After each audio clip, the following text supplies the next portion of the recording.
इसमें कितने क्वेश्चन थे सर? फिर से बोलो यार। इसमें कितने क्वेश्चन सर? हैंड रिटन इसमें भी उतने ही क्वेश्चन होंगे यार जितने पहले वाले में थे, उतने ही इसमें होंगे।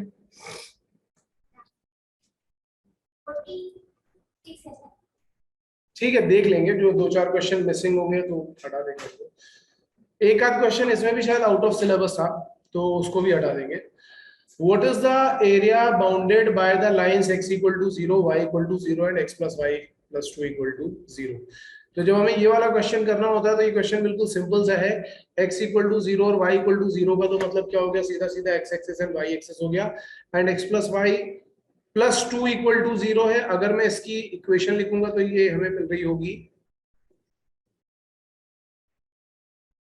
ये हमें मिल रही होगी x plus Y equal to -2, यानी x इंटरसेप्ट भी नेगेटिव और y इंटरसेप्ट भी नेगेटिव। तो ये लाइन कुछ ऐसी बन गई। तो वो हमसे ये वाला एरिया पूछ रहा है। तो ये एक्चुअली क्या आ रहा है, 0, -2, और ये आ रहा है -2, 0। अगर आप दोनों का लेंथ देखोगे तो 2 और 2 आ रहा होगा। जब हम इसका एरिया निकालेंगे तो क्या आ जाएगा, 1/2 × 2 × 2। So this is what.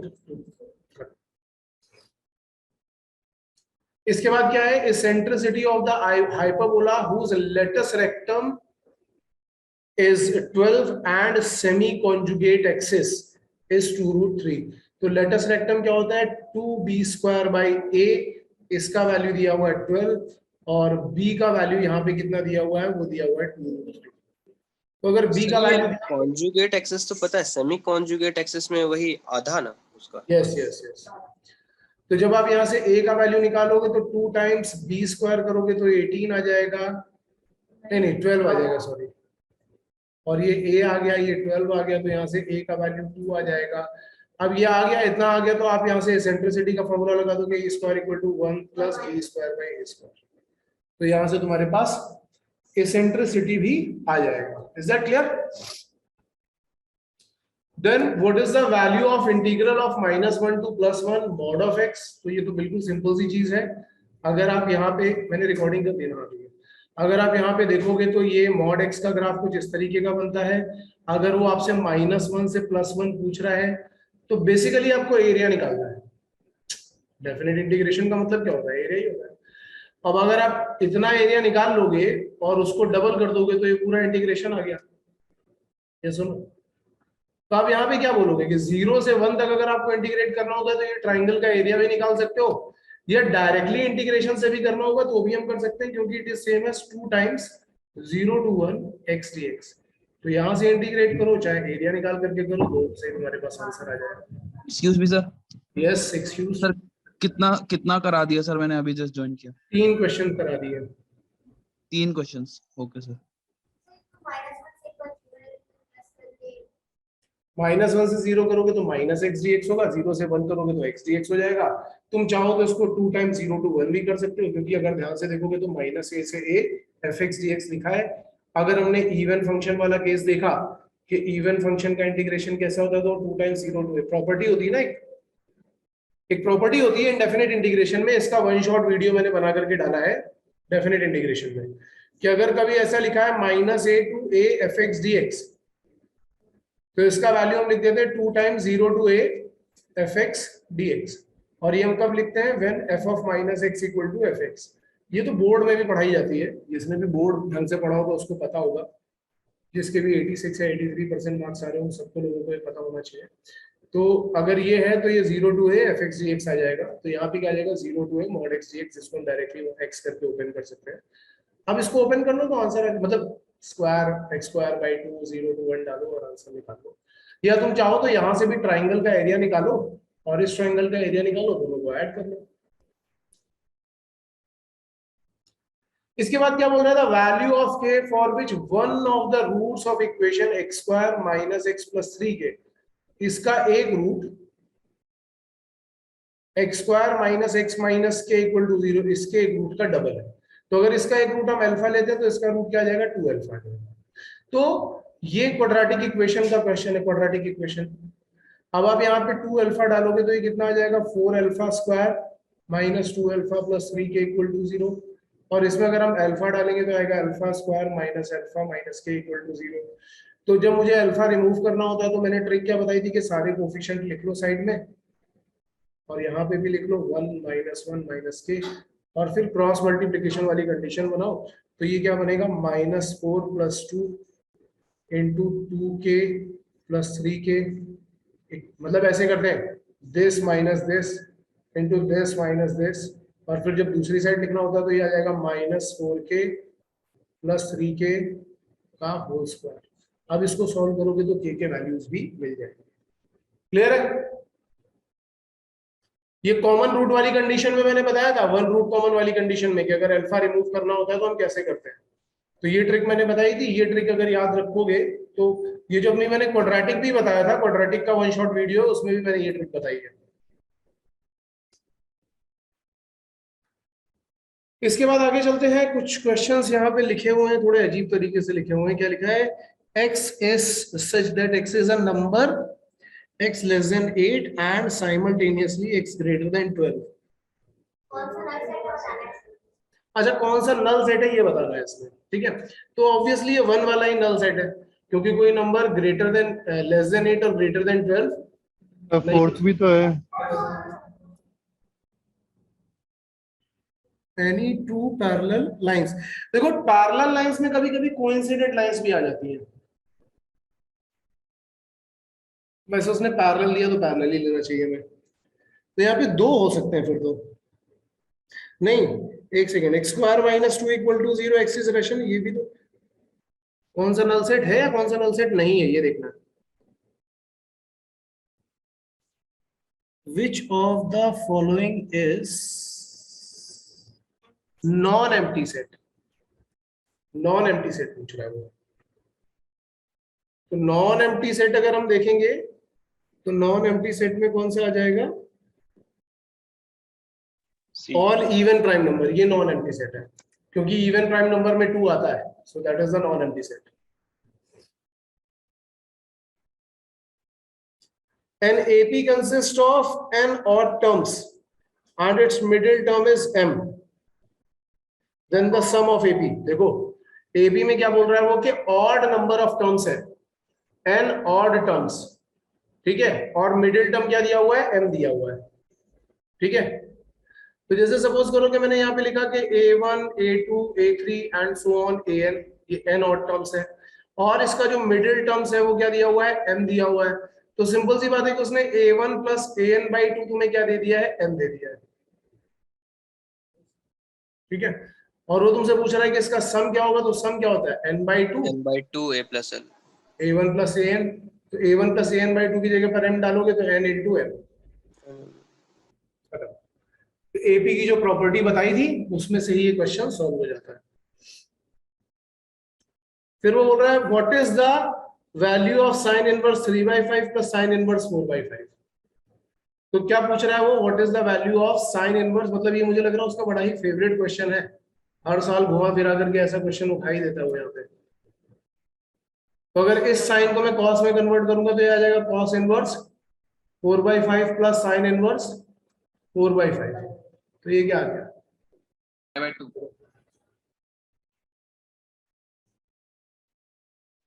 2 independent event A and B जिनका प्रोबेबिलिटी दिया हुआ है, PA और PB दिया हुआ है 1/3 एंड 3/4। PA कितना दिया हुआ है? 1/3, और PB दिया हुआ है 3/4, ये दिए हुए हैं, ठीक है। What is the probability that exactly one of the two events occur? One of the two events, दोनों में से कोई एक होना चाहिए।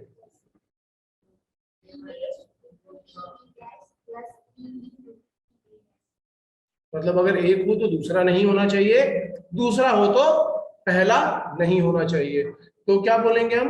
PA × PB' और प्लस PB × PA', ऐसा होना चाहिए। तो अब तुम्हें बस वैल्यू डालनी है 1/3 × 1/4 प्लस 3/4 × 2/3, ऐड कर दो, काम खत्म। ये सुनो, फिर क्वेश्चन क्या है? tan theta + sin theta is m and tan theta - sin theta is n। वो क्या बोल रहे हैं कि tan theta + sin theta is m and tan theta minus sine theta is N, sorry N दिया है ना दूसरा वाला, और वो हमसे क्या चाहता है, एम और एन में एक रिलेशन चाहता है। किस तरीके का क्या है कि M square minus N square, M square plus N square, 4mn, और ये इस तरीके के रिलेशन दिए हुए, ठीक है। तो एक काम तो हम ऐसा कर सकते हैं कि थीटा का कोई वैल्यू ले लिया जाए और ऑप्शन में सब्स्टिट्यूट करके चेक कर लिया जाए। जैसे थीटा का वैल्यू अगर हम 45 लेंगे, तो अगर थीटा का वैल्यू आप 45 लेते हो, उस कंडीशन में m का वैल्यू क्या आ जाएगा, 1 + 1/√2, यस सर, और n का वैल्यू क्या आ जाएगा, 1 - 1/√2। Yes sir. अब इसको वहां पे सब्स्टिट्यूट करके चेक कर लो, मतलब ये one of the best method है। नहीं तो हम क्या करेंगे, फिर हमें लेंथी मेथड भी है कि हम एम स्क्वायर निकालें, एन स्क्वायर निकालें, ऐड सब्ट्रैक्ट मल्टीप्लाई करके देखें और वो सारी चीजें करें, वहां से भी हो सकता है। तो मेरे हिसाब से ये वाला मेथड बेटर है कि आपने एक वैल्यू सब्स्टिट्यूट कर लिया और उसके बाद आप उसको चेक करके देख लो कि क्या आंसर है। सर तो इस बार जो नीचे क्वेश्चन दिए हैं इनमें हम लोग इसकी वैल्यू रख देंगे। यस, जो नीचे 4 ऑप्शन दिए हैं उनमें वैल्यू रख के देखो कि कौन सा वैल्यू वहां पे सेटिस्फाई कर रहा है। ठीक है सर एक बार सर प्रोबेबिलिटी वाला बता दीजिए सर, वो समझ नहीं आया। प्रोबेबिलिटी में वो बोल रहा है कि probability of exactly one of them.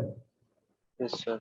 Exactly one of them का मतलब क्या होगा कि अगर ए हुआ तो बी नहीं होना चाहिए, यस ए सर। हुआ तो बी नहीं होना चाहिए, या फिर बी हुआ तो ए नहीं होना चाहिए।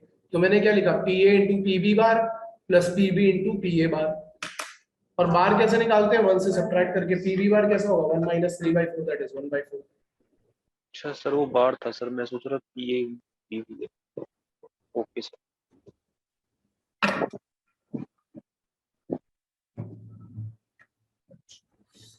In the expansion of 1 + x power n, what is the sum of even binomial coefficient?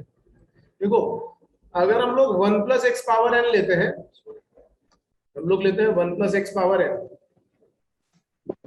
तो ये क्या आ जाता है, c0 + c1x + c2x² and so on cn x power n, यही आ जाता है। Yes sir. वो हमसे क्या पूछ रहा है, c0 + c2 + c4, इसका वैल्यू क्या होगा? जरा जल्दी से बता दो इसका वैल्यू क्या होता है।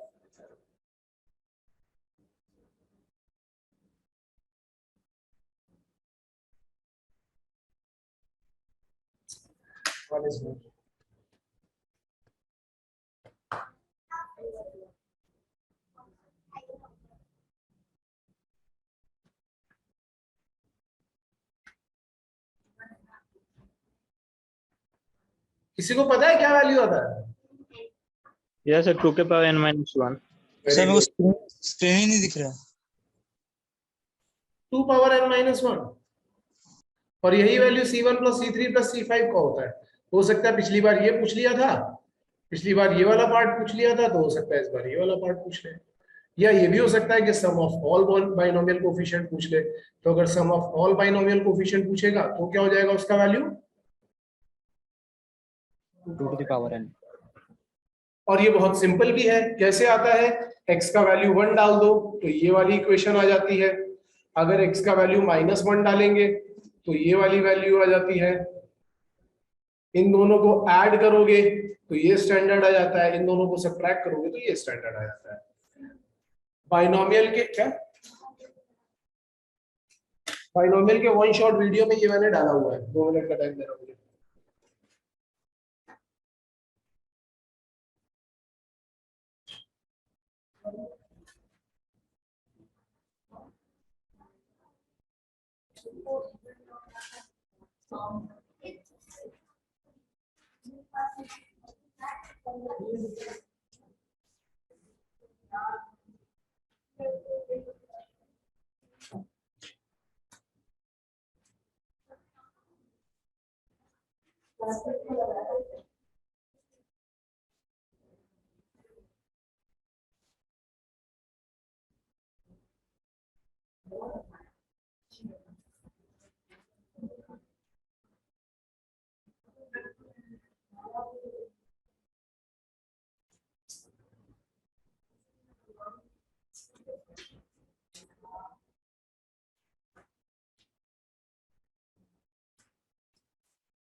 ठीक है, ये मैंने बाइनोमियल के वन शॉट वीडियो में भी डाला था, तो वहां पे भी अगर आप देखोगे तो ये पता चल जाएगा, वाला स्टैंडर्ड में पता चल जाएगा। ठीक है, इसके बाद वो क्या बोल रहा है कि what is the maximum value of 3 cos x plus 4 sin x plus 5। क्या पूछ रहा है, what is the maximum value of 3 cos x plus 4 sin x plus 5। तो अगर मैं ये पूछूं कि a cos theta plus b sin theta का मैक्सिमम वैल्यू क्या होता है, रूट ओवर ए स्क्वायर प्लस बी स्क्वायर, और मिनिमम वैल्यू क्या होता है, रूट अंडर स्क्वायर। तो अगर मैं इसका मैक्सिमम वैल्यू पूछूंगा तो मैक्सिमम क्या आएगा 5, और इसमें 5 ऐड कर दूंगा तो मैक्सिमम वैल्यू क्या आ गया 5 प्लस 5 10। मैक्सिमम पूछा, इसका मैक्सिमम वैल्यू तो 5 ही होगा ना, और मिनिमम वैल्यू -5 होगा। अरे a cos theta plus b sin theta का मैक्सिमम, इसको हमने भी कुछ नहीं किया, मैं केवल इस एक्सप्रेशन की बात कर रहा था। इसकी मैक्सिमम वैल्यू है ये और मिनिमम है ये। अब अगर मुझे ओवरऑल मैक्सिमम देखना होगा तो मैं क्या बोलूंगा, इसका मैक्सिमम वैल्यू यानी कि 5 और इधर +5 करोगे तो कितना आ जाएगा 10। ठीक है, यहां तक सबको समझ में आ रहा है? आगे चलते हैं। How many tangents are parallel to the X axis for the curve y equal to x square minus 4x plus 3। जरा इस कर्व के बारे में मुझे बताओ कि ये कर्व होगा कैसा।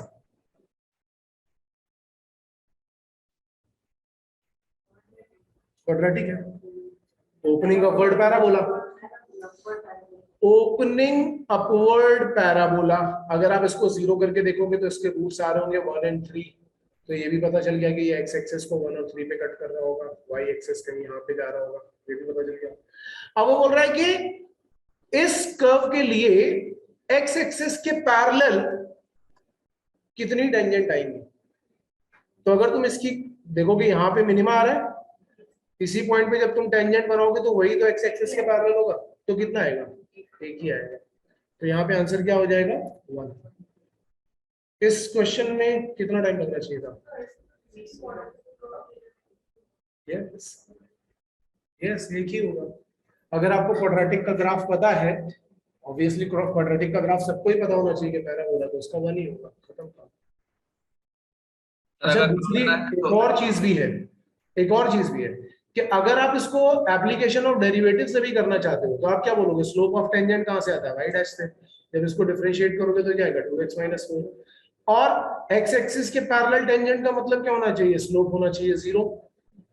तो x का वैल्यू क्या आएगा, सिर्फ एक ही वैल्यू तो आ रहा है, x से ज्यादा वैल्यू आ रहा है क्या, नहीं आ रहा है, एक ही वैल्यू आ रहा है, तो उससे भी हो जाता है।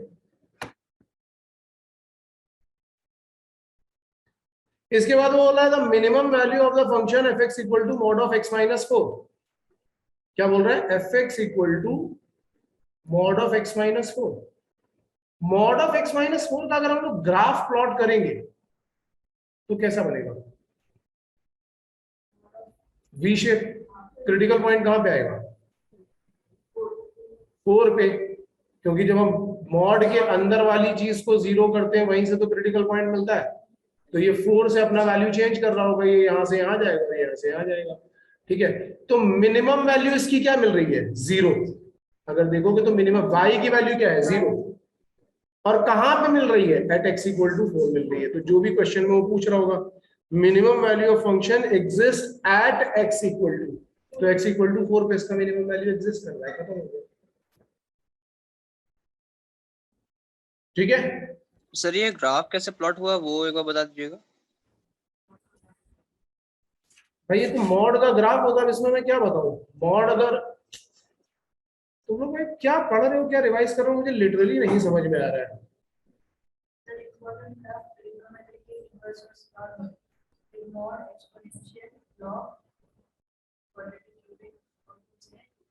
मैंने बताया हुआ ऑलरेडी, और उसका भी वन शॉट वीडियो डाला है। हाँ, रैशनल फंक्शन देखो, वो वीडियो देखो यार, मैं वो सब ग्राफ नहीं बताने वाला हूँ, कितने वीडियो जाकर के देखो, अपने आप पता चल जाएगा। मॉड ऑफ एफ एक्स ऐसे ओपन होता है, एफ एक्स ओपन होता है when f x is greater than equal to 0, और माइनस एफ एक्स ओपन होता है when f x is lesser than 0। तो अगर आपने इसको ओपन किया तो एक बार आएगा x माइनस 4 और दूसरी बार में आएगा 4 माइनस एक्स, और ग्राफ बनाओगे तो ये वी शेप का ग्राफ बन रहा होगा, और ये मैंने वहां पे बना करके दिखाया भी हुआ है। वैसे भी तुम ऑप्शन से चेक कर सकते हो यार, ये जो वैल्यूज दिए हुए ना 2 0 माइनस 4, अगर तुम ये रख करके देखोगे तो तुम्हें मिनिमम वैल्यू 4 पे ही मिलेगा, तो ऑप्शन से भी चेक हो जाता है directly.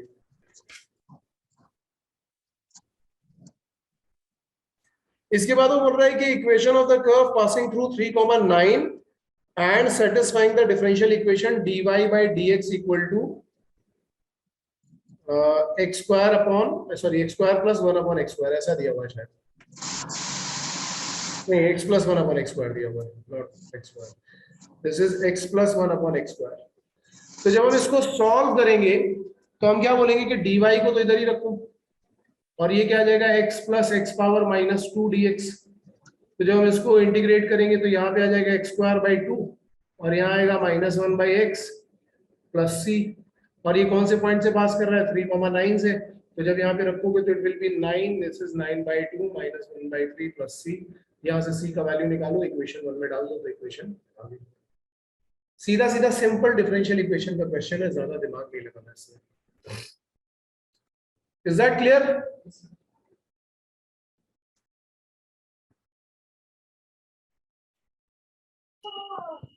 The value of B and C for which the identity fx plus 1 minus fx equal to 8x plus 3, identity लिख देता हूँ नीचे, fx plus 1 minus fx equal to 8x plus 3, ऐसा आइडेंटिटी दिया हुआ है। और वो क्या बोल रहा है, satisfied where fx equal to bx square plus cx plus d। पूछ रहा है कि b और c का वैल्यू क्या होगा जिसके लिए ये आइडेंटिटी ट्रू होगी। ठीक है, तो यहां से हमें b और c का वैल्यू निकालना है जिसके लिए ये आइडेंटिटी ट्रू होगी। तो अब हमें इसमें क्या करना चाहिए, ऐसे क्वेश्चन को सॉल्व करने के लिए मुझे बी और सी निकालना है ना, तो ऐसे क्वेश्चन को सॉल्व करने के लिए हमें क्या करना चाहिए,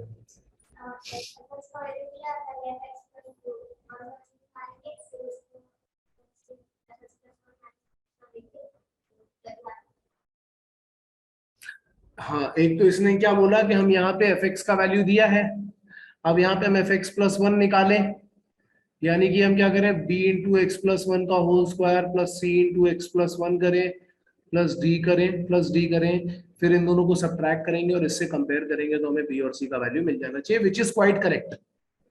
मतलब यहाँ से fx प्लस 1 का वैल्यू और यहाँ से fx का वैल्यू इसमें डालेंगे, पूरा सॉल्व करेंगे, कंपेयर करेंगे कोफिशिएंट को, तो हमें b और c के वैल्यू मिल जाने चाहिए, which is quite correct.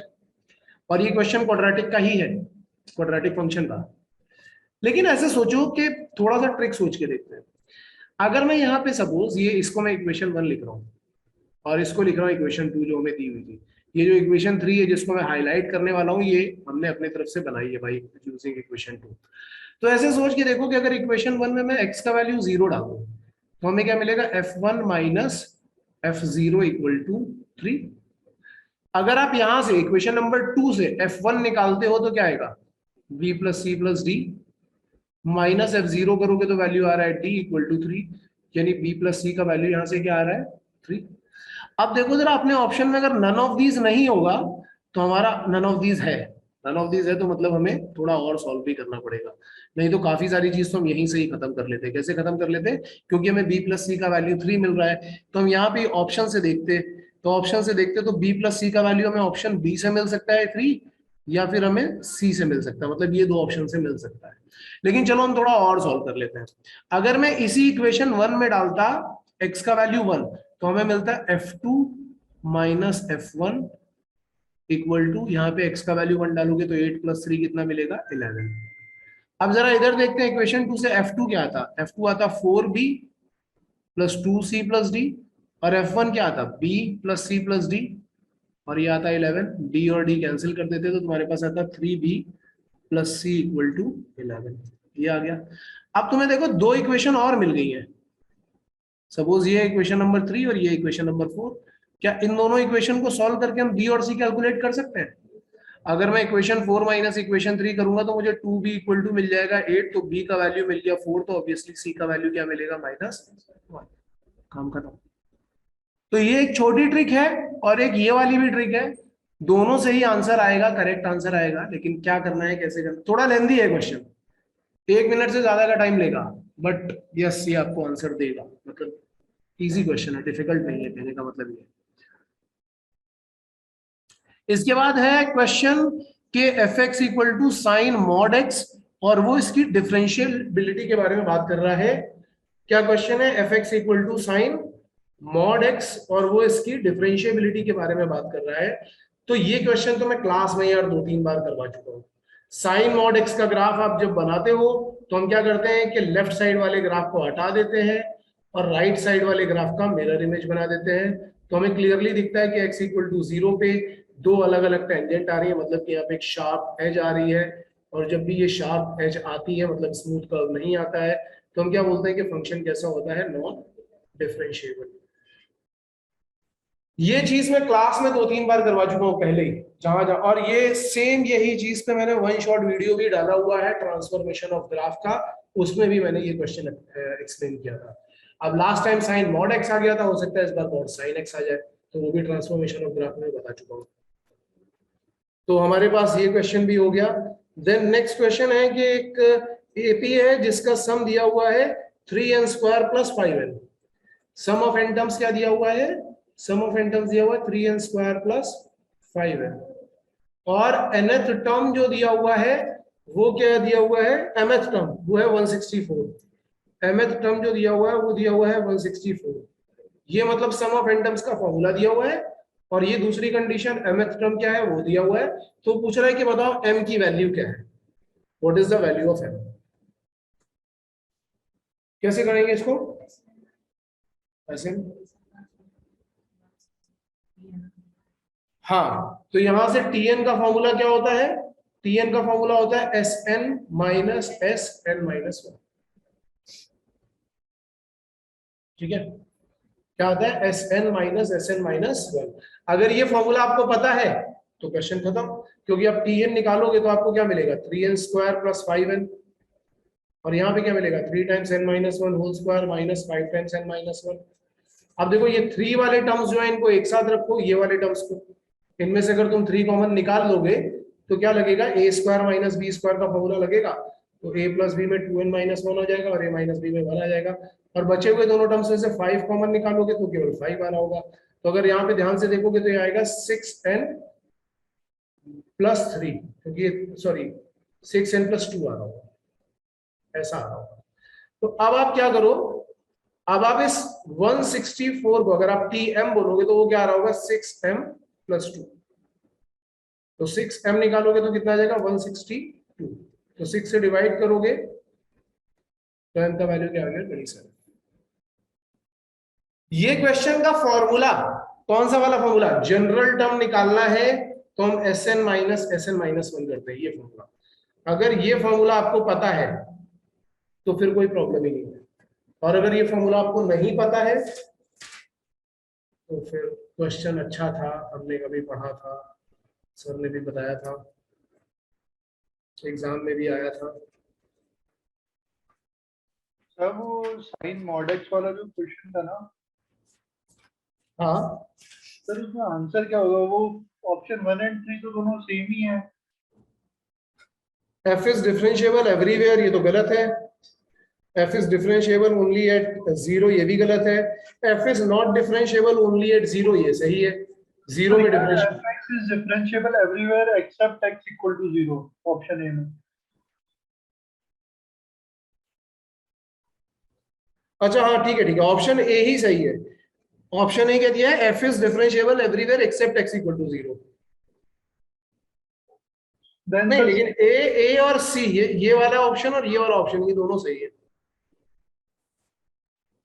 f is differentiable everywhere except x equal to 0 and f is not differentiable only at x equal to 0, ये दोनों ऑप्शन सही है। जो करेक्ट ऑप्शन लग रहा है उसके ऊपर टिक कर दो और बाद में उस क्वेश्चन को चैलेंज कर सकते हो तुम। हाँ, अगर ऑप्शन कोई भी एक सही लग रहा है तो उसको टिक करो ही करो।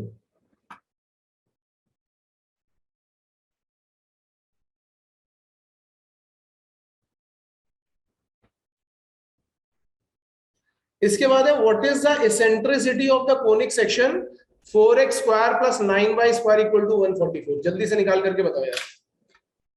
4x square plus 9y square equal to 144। करो जल्दी करो, पेन चलाओ और आंसर बताओ। 4x square plus 9y square equal to 144।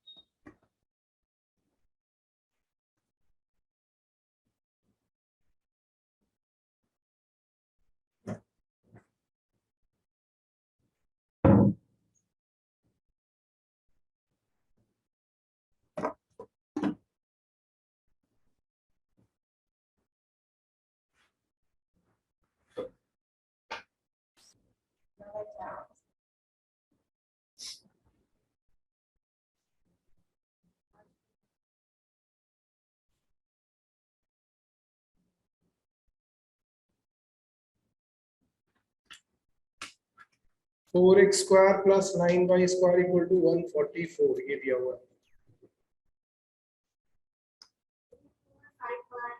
Sir ellipse का ही है, 144 को डिनोमिनेटर में ले आना है बस। हाँ, तो 144 डिवाइडेड बाय 4 करोगे तो कितना आएगा? सर 36। तो वो करना ही नहीं है ना, 12 बाय, अच्छा वो भी कर सकते हैं 12 बाय 2 का होल। हमारे पास क्वेश्चन आई है x स्क्वायर अपॉन 36 प्लस y square by 16 is equal to 1।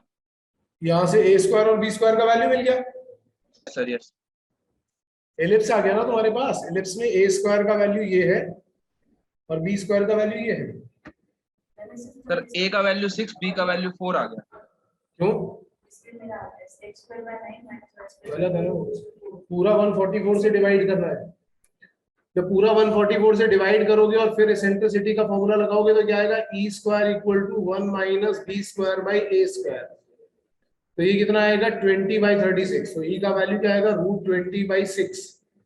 और चाहो तो यहाँ से 4 कॉमन निकाल लो तो ये आ जाएगा 2/4 आएगा ना, तो 2/3, तो इवन 1/3। तो डिनोमिनेटर में 1/3 आएगा और यहाँ पे आ जाएगा √5। तो √5/3 is the final answer.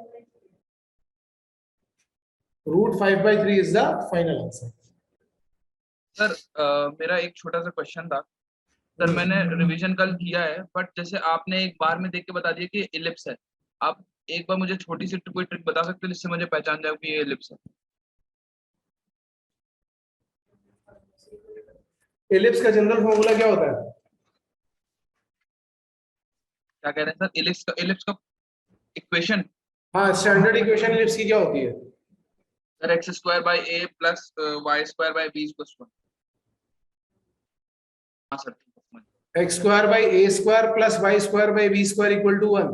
Yes. देखो ये इक्वेशन उसी फॉर्मेट में लिखी है या नहीं? हाँ सर समझ गया, मैंने तुरंत वही बोल दिया आपसे, समझ गया। ठीक है। सर अब इसमें ये वाला हम लोग लगा सकते हैं ना कि a square plus b square equals to c square वाला रिलेशन।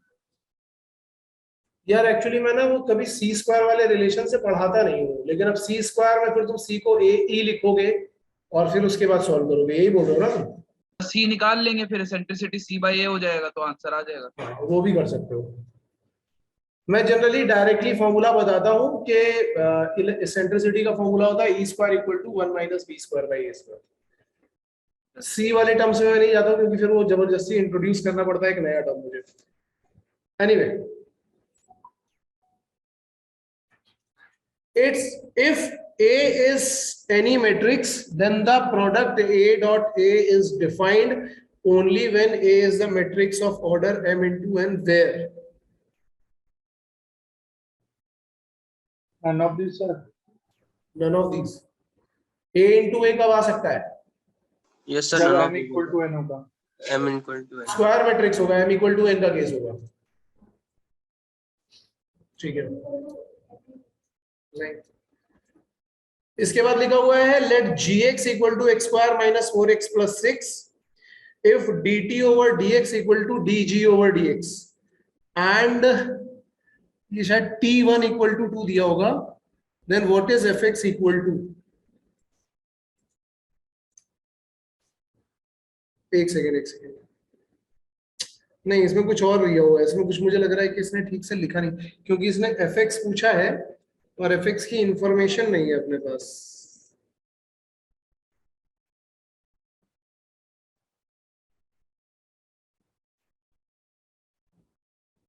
सर वो शायद f(1) = 2 है। हाँ चलो f(1) इक्वल टू 2 अगर हम ले भी लेंगे तो भी अपने पास इंफॉर्मेशन नहीं है, f के बारे में कोई इंफॉर्मेशन नहीं है। ठीक है, अभी इस क्वेश्चन को छोड़ देते हैं क्योंकि इस क्वेश्चन में इंफॉर्मेशन मिसिंग है, आगे वाले क्वेश्चन पे चलते हैं। द पॉइंट्स, 3 पॉइंट दिए हुए हैं, 4 पॉइंट दिए हैं, are the vertices of what. 4 point दिए हैं तुम्हारे पास, क्या क्या पॉइंट दिए हैं? पॉइंट है 1, 3, 4 और दूसरा है -1, 6, 0, सॉरी -1, 6, 10, फिर क्या है -7, 4, 7 एंड लास्ट में है 5, -5, 1, 1।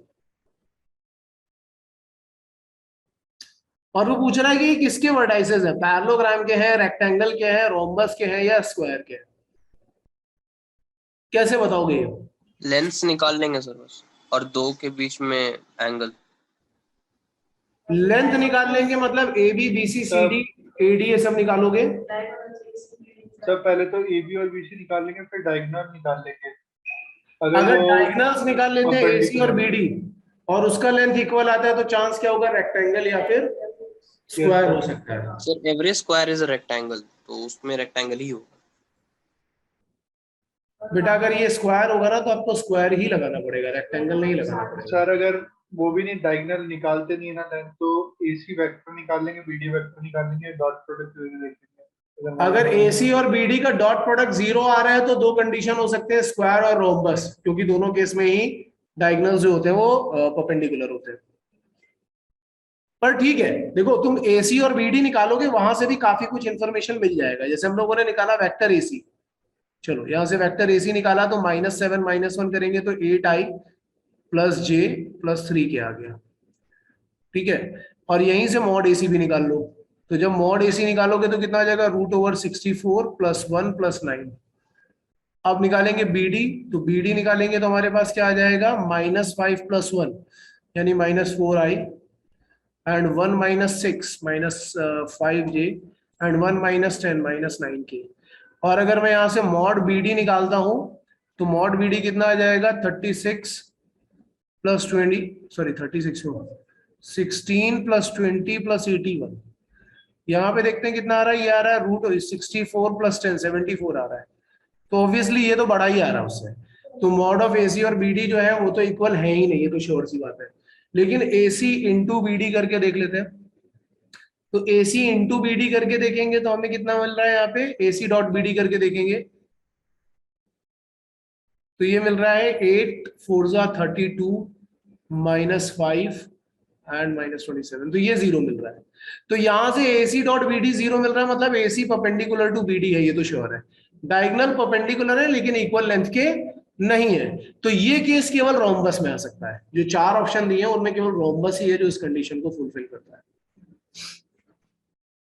I hope this is clear. तो जैसे आपने कर दिया ना तो आसान लगा, बट ये है कि थोड़ा दिमाग खुल नहीं पाया अभी ऐसे में के लिए। यार ये 9th 10th वाले केसेस हैं जिसमें हमें कंडीशंस याद रखनी पड़ती हैं बस। 9th 10th में हमें क्या पढ़ाया जाता था कि पैरेललोग्राम की अपोजिट साइड्स पैरेलल और इक्वल होती है।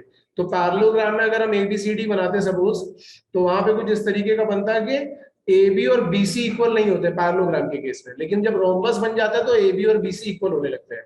तो हम क्या बोलते हैं? Opposite sides are parallel and all sides are equal. तो इस केस में क्या होता है कि ये जो डायगोनल्स होते हैं, ये डायगोनल्स परपेंडिकुलर तो होते हैं लेकिन इक्वल नहीं होते हैं। ये परपेंडिकुलर होते हैं लेकिन इक्वल नहीं होते हैं। तो यहाँ पे एक स्टूडेंट ने सजेस्ट किया कि डायगोनल्स निकाल लेते हैं, तो मैंने डायगोनल्स निकाल करके ही कर दिया। तो यहाँ पे हमें क्लियरली दिखाई पड़ रहा है कि डायगोनल्स कैसे हैं, परपेंडिकुलर तो है लेकिन इक्वल नहीं है, जो रोम्बस की कंडीशन को जस्टिफाई करता है। नहीं तो हम सारे साइड लेंथ निकालते और वो सब कुछ करते हैं। इसके बाद है what is the integration of e power x plus 1 power minus 1। तो ये कुछ एक्चुअली ऐसा लिखा हुआ है कि dx upon e power x plus 1। जल्दी से बताओ यार इसका इंटीग्रेशन क्या होगा, ये मैं नहीं बताने वाला, ऑप्शन हमें देने ही नहीं है, मैं इंटीग्रेट करवाना चाहता हूँ। नहीं तो मैं वो नहीं कराना चाहता ना, मैं तुमसे बोल रहा हूँ कि इसको इंटीग्रेट करके बताओ। वो तो एक ऑप्शन है ही कि ऑप्शन को डिफरेंशिएट कर लोगे, पर मैं चाहता हूं कि तुम इसको इंटीग्रेट करके बताओ, क्योंकि इसका इंटीग्रेशन बहुत सिंपल है।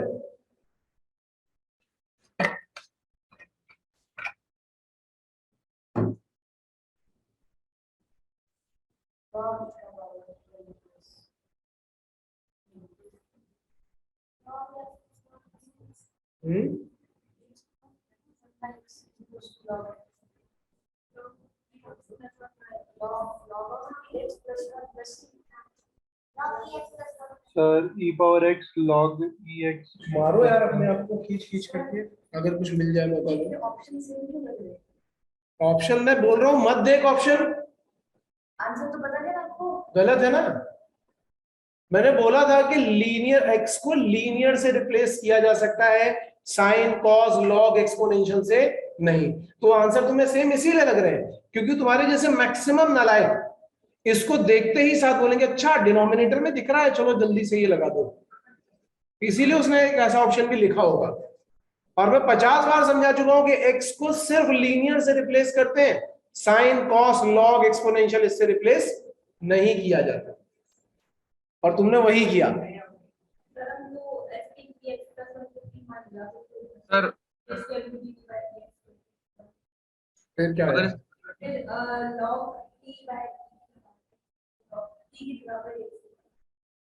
सर अगर इसको t ले ले तो अरे इसको t हम तब लेते हैं जब इसको t लेने के बाद हमें dx के साथ कुछ दिख रहा हो। जब कुछ दिख ही नहीं रहा तो जबरदस्ती क्यों t ले लोगे? e पावर x प्लस 1 को चलो t लेते हैं, अगर आपने e पावर x प्लस 1 को t लिया तो आपको e पावर x dx क्या दिखना चाहिए? dt दिखना चाहिए। तो यहाँ पे कहीं दिख रहा है क्या न्यूमरेटर में e power minus x common लेंगे तो एग्जैक्टली ये जिस बच्चे ने बताया है उसको थोड़ा बहुत याद जरूर होगा कि e power x minus x common लेंगे या e पावर माइनस एक्स से दोनों को मल्टीप्लाई डिवाइड कर दो। अगर आप यहाँ पे e पावर माइनस एक्स करते हो और नीचे भी e पावर माइनस एक्स से मल्टीप्लाई करते हो तो ये आ जाएगा 1 plus e power minus x. अब जब डिनोमिनेटर को t लोगे या बार माइनस से मल्टीप्लाई, ये माइनस और ये माइनस किया, तो अब आपको क्लियरली दिखाई पड़ रहा है कि डिनोमिनेटर में अगर लिखा है fx तो ये लिखा हुआ है f डैश x dx। तो यहां से अपने पास आंसर क्या आएगा? Minus times log of 1 plus e power minus x, क्योंकि यहां डिनोमिनेटर को अगर आप fx लोगे तो पूरा का पूरा न्यूमरेटर बन रहा है f डैश x dx। 1 का डिफरेंशिएशन करोगे तो आएगा 0, और e पावर माइनस एक्स का क्या करोगे? e power minus x into minus 1, ये बन गया dt। तो dt अपॉन t अब बन रहा है, ये आंसर आएगा। तो ये 2 लाइन का क्वेश्चन है और ये क्लास में करवाया हुआ क्वेश्चन है, इसीलिए मैं पूछ रहा था कि बताओ जरा ये कैसे होगा।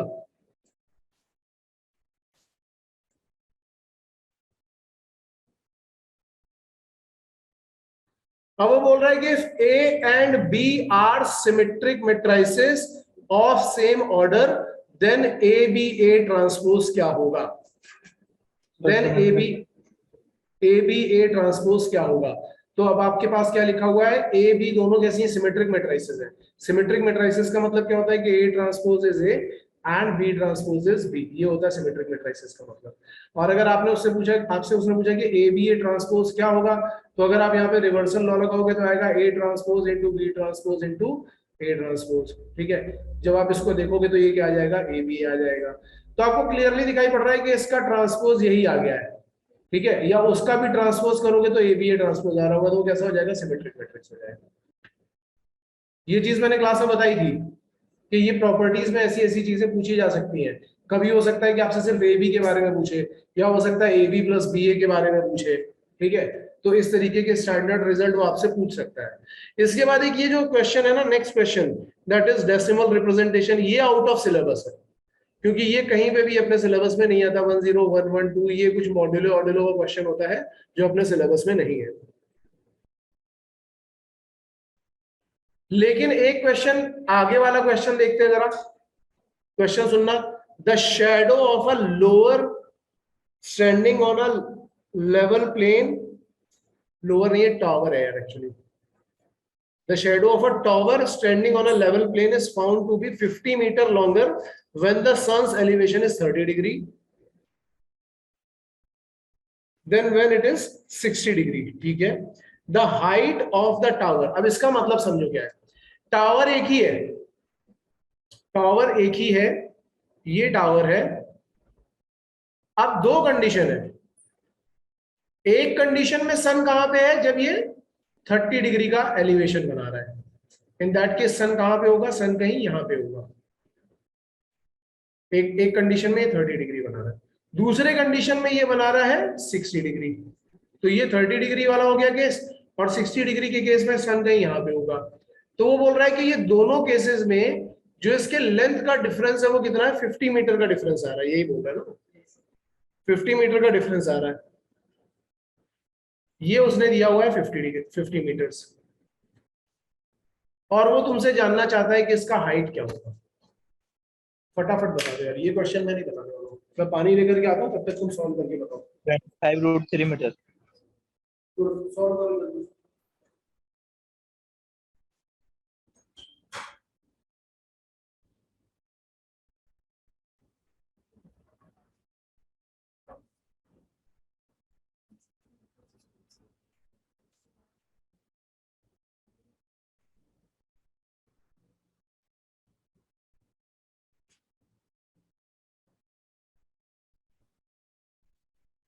नंबर 3 होता है ना।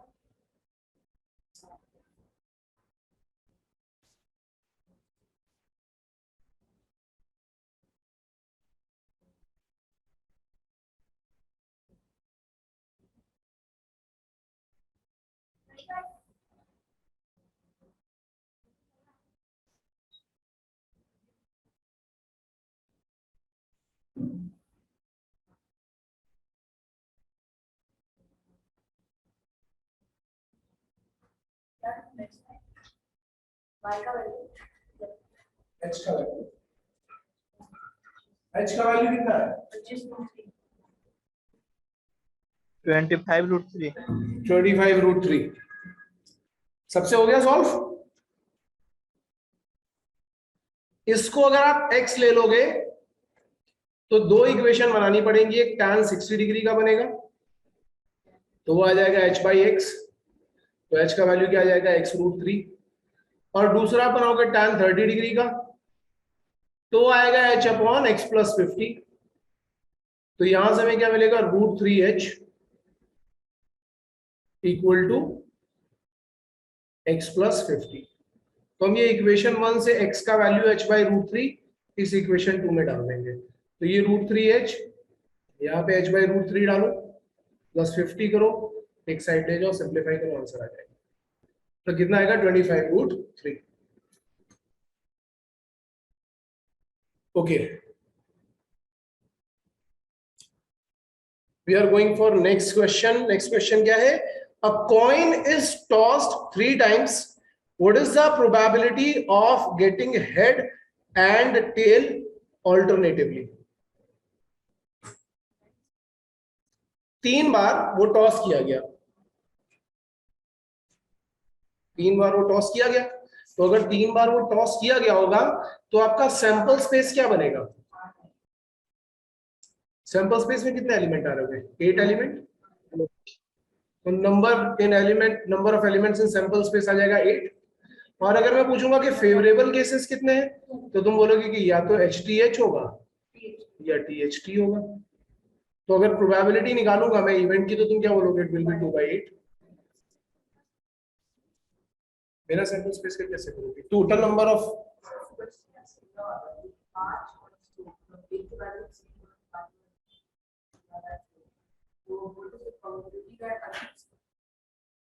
is your single head. उसका भी समझ आता है 21 31 लेकिन अगर ऐसा है कि एटलीस्ट 2 हेड्स आते हैं तो हम 5 क्यों नहीं लिखेंगे? तो हम लिखेंगे क्यों? हमें तो बस एलिमेंट से मतलब है ना। सैंपल स्पेस लिखने की क्या जरूरत है मुझे? अरे नंबर ऑफ एलिमेंट्स नहीं निकाल सकते हो तो बस उसी से ही फोकस करो ना। देखो हमें सैंपल स्पेस में सिर्फ इतना इंटरेस्ट होता है कि उसमें टोटल केसेस कितने आ रहे हैं, क्योंकि टोटल केसेस डिवाइड करने होंगे। तुम तो फेवरेबल केसेस पे फोकस करो ना कि वो कितने आ रहे होंगे। तो तुम्हें कितना चाहिए? एटलीस्ट 2 चाहिए ना। तो एटलीस्ट 2 हेड्स का मतलब क्या हो गया? तुमने 5 पोजीशन वहां पे बना करके रखी है, ठीक है। तो तुम्हें क्या करना पड़ेगा? 5 पोजीशन में से या तो 2 जगह हेड रख दो और बाकी में टेल रख दो, या फिर 3 जगह हेड रखो, या फिर 4 जगह हेड रखो, या फिर 5 जगह हेड रखो। तो तुम वो अगर निकालोगे तो तुम क्या बोलोगे? या तो 2 जगह, या 3 जगह, या 4 जगह, या फिर 5 जगह। ये तो करोगे।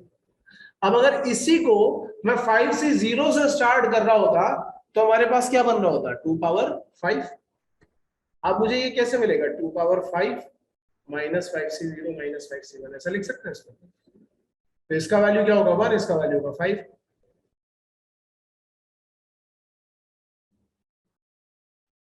कितना आ गया? फेवरेबल आ गया।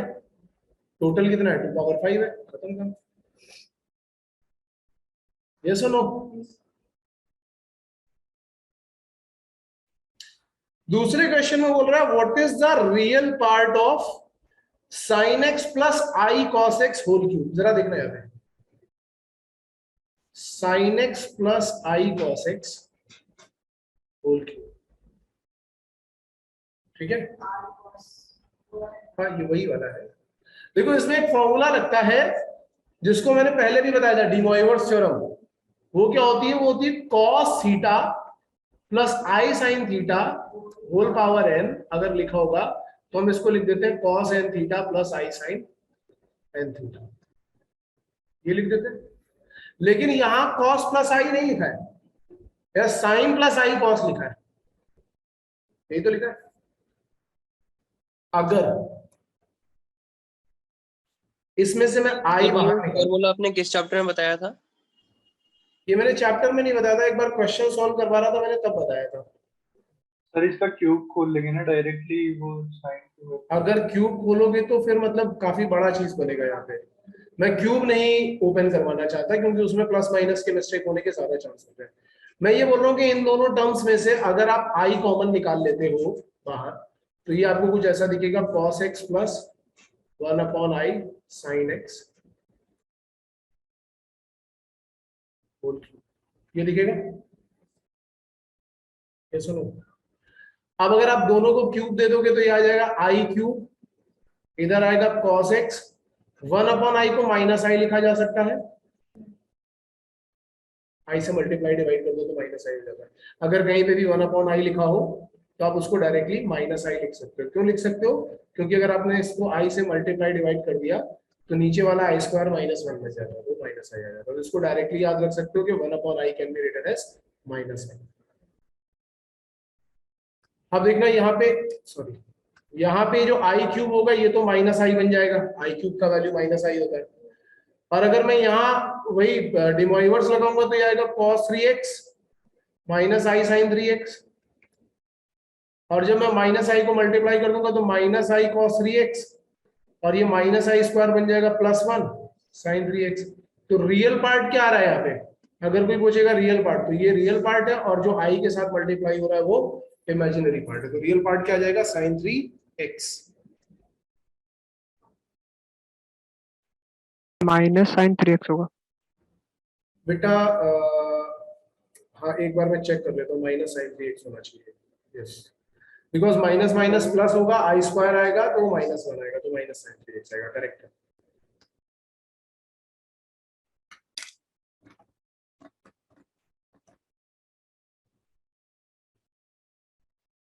तो ये कॉम्प्लेक्स नंबर वाला एक क्वेश्चन हो गया हमारे पास। इसमें जो इंपॉर्टेंट थ्योरम यूज हुई है दैट इज डी मॉइवर्स थ्योरम, इसको याद रखो। नहीं तो तुम डायरेक्टली क्यूब भी ओपन करके कर सकते हो, वो भी एक तरीका है कि हम डायरेक्टली क्यूब ओपन करके कर दें, बट अगर ये थ्योरम यूज करोगे तो डायरेक्टली यूज हो जाती है बीच में।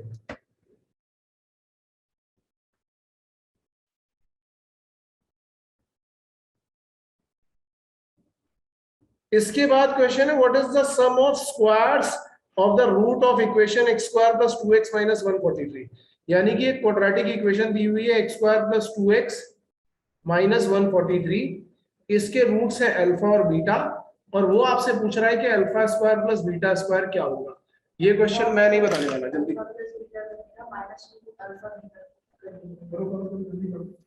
जल्दी करो और मुझे बताओ, ये वाला क्वेश्चन मैं नहीं बताऊंगा।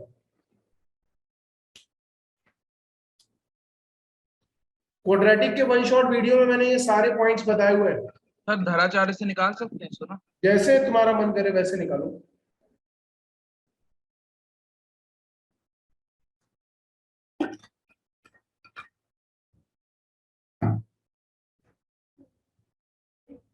सर मैंने जैसे क्वाड्रेटिक पढ़ा नहीं है, तो आपका वन शॉट कर लूंगा तो इनफ रहेगा? वन शॉट कर लोगे तो सारे फॉर्मूले तुम्हें मिल जाएंगे एटलीस्ट। सर 290 290 290।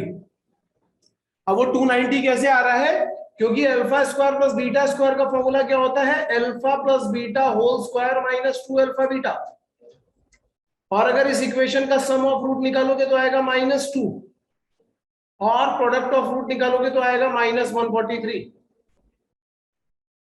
तो ये कितना हो जाएगा 4, और यहां से आ जाएगा 682, तो आ गया 290। अब ये वाले फॉर्मूले जो है ना, ऐसे क्वेश्चन हमने क्लास में बहुत सारे करे हुए हैं, ठीक है। Sum of square of root, difference of root, इस तरीके के क्वेश्चन हमने काफी सारे करे हैं, और वन शॉट वीडियो में मैंने इसकी ट्रिक्स भी बताई हुई है, फॉर्मूले भी उसमें लिखे हुए हैं, और इसके नोट्स फ्री सेक्शन में पड़े हैं, वहां से भी तुम देख सकते हो।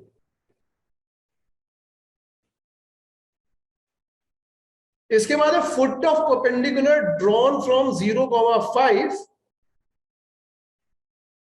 ऑफ द लाइन लिखा हो टू द लाइन होना चाहिए। लाइन का इक्वेशन क्या है 3x, वो मैं ऐसे लिख देता हूं। लाइन का इक्वेशन क्या है, लाइन का इक्वेशन है 3x minus 4y minus 5 equal to 0, और एक पॉइंट दिया हुआ है, दैट पॉइंट इज व्हाट 0,5। इस पॉइंट से इस लाइन पे परपेंडिकुलर ड्रॉ किया जा रहा है। आप मुझे ये बताओ फुट ऑफ परपेंडिकुलर क्या है।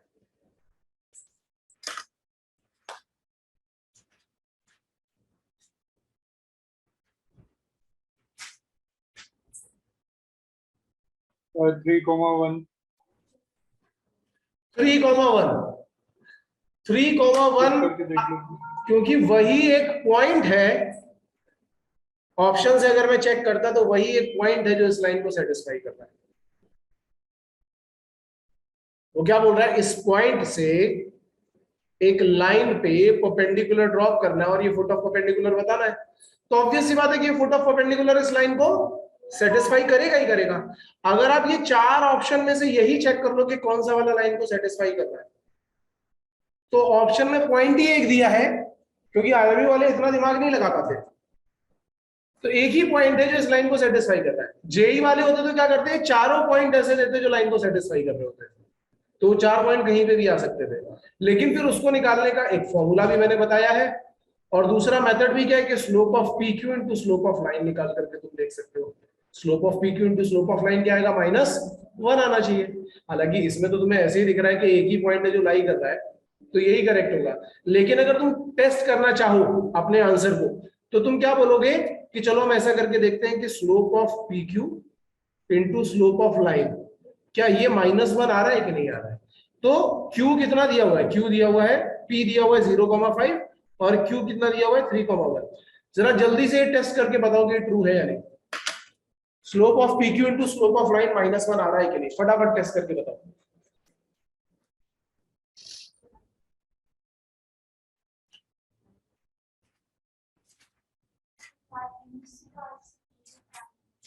आ गया,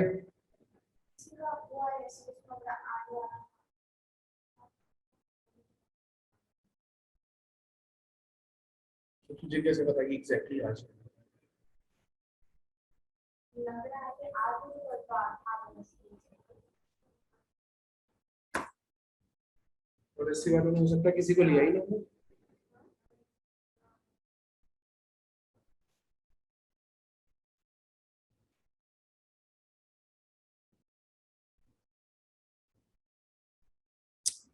जल्दी से बताओ स्लोप ऑफ आ रहा है, स्लोप ऑफ पी क्यू निकालोगे तो कैसे आएगा, y2 minus y1 upon x2 minus x1, तो ये आ जाएगा -4/3।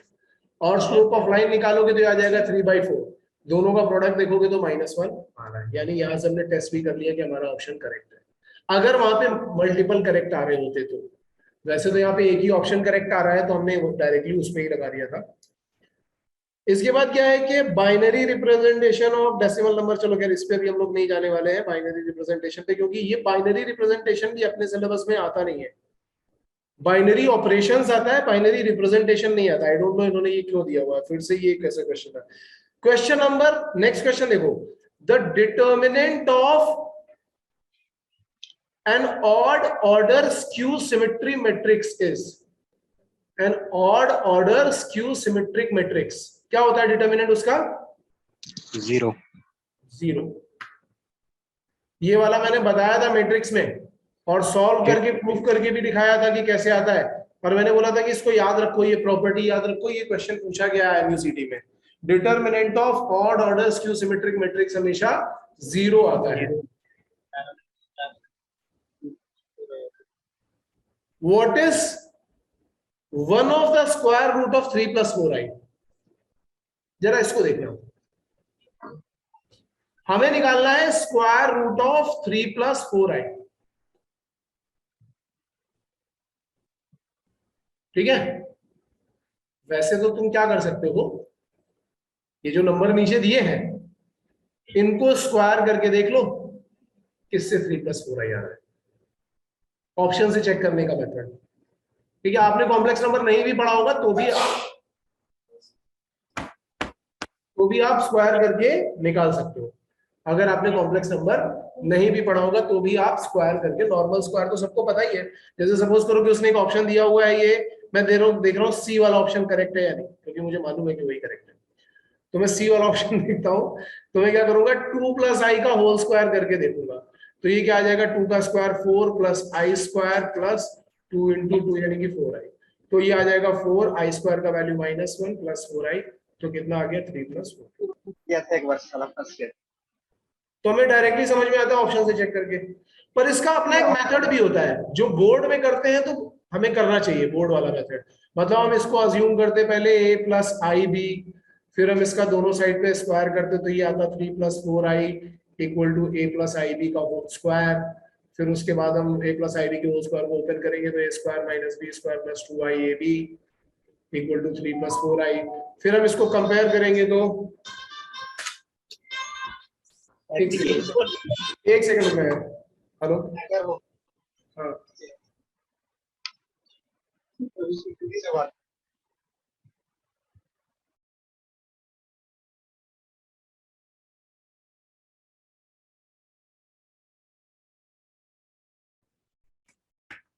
तो अब हम यहां से क्या करते थे, अगर हम बोर्ड वाले मेथड से करते तो हम करते कि a² - b² = 3, 2ab = 4, और फिर हम इसको पूरे को सॉल्व करते तब आंसर आता हमारे पास। लेकिन अभी हम क्या बोल रहे हैं कि ऑब्जेक्टिव अप्रोच यूज करो।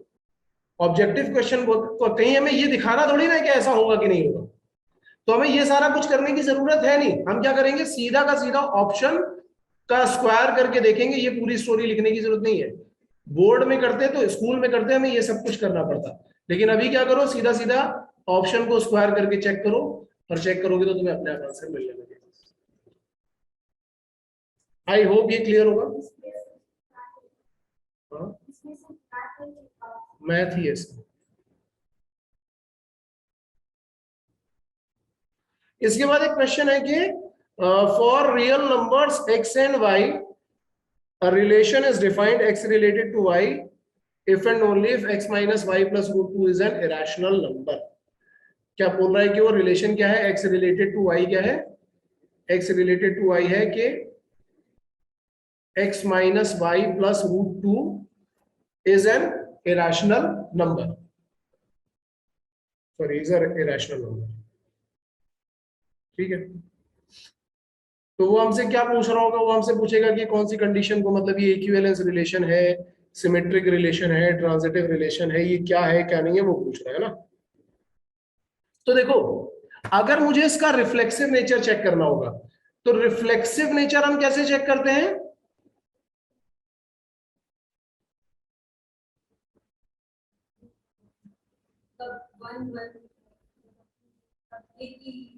एक ही टाइप के एलिमेंट, यानी ए कॉमा ए जैसे एलिमेंट एग्जिस्ट कर रहे हैं कि नहीं कर रहे हैं। तो हम ये चेक करते हैं कि क्या यहाँ पे ये ए कॉमा ए टाइप के एलिमेंट एग्जिस्ट कर रहे हैं कि नहीं कर रहे हैं। तो जब आप एक्स और वाई की जगह पर ए और ए डालोगे तो आपको क्या मिल रहा होगा, √2, जो कि रैशनल नंबर है, मतलब कि ये ट्रू हो रहा है, यानी कि ये रिफ्लेक्सिव इन नेचर है। ठीक है, फिर हम क्या चेक करते हैं, फिर हम चेक करते हैं कि क्या ये सिमेट्रिक है कि नहीं है। तो सिमेट्रिक का क्या मतलब होता है? सर ए कोमा बी है तो बी, अगर ए कॉमा बी है तो बी कॉमा ए भी होना चाहिए। यानी कि अगर हम ए कॉमा बी बोल रहे हैं, यानी कि ऐसा दिया है a माइनस बी प्लस √2, ये एक इरेशनल नंबर है, तो हमारा क्या कहना है कि b माइनस ए रूट प्लस √2 भी एक इरेशनल नंबर होना चाहिए।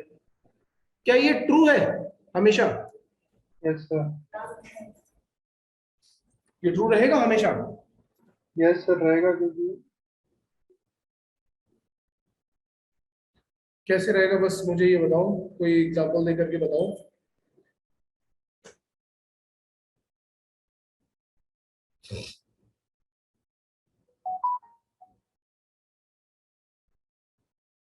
जैसे अगर मैं ए और बी का वैल्यू लेकर के दिखाता हूँ कि ए का वैल्यू है 1 और बी का वैल्यू है 1 माइनस √2, बी का वैल्यू 1 माइनस √2, तो ये तो इरेशनल नंबर आ रहा होगा जब आप रखोगे।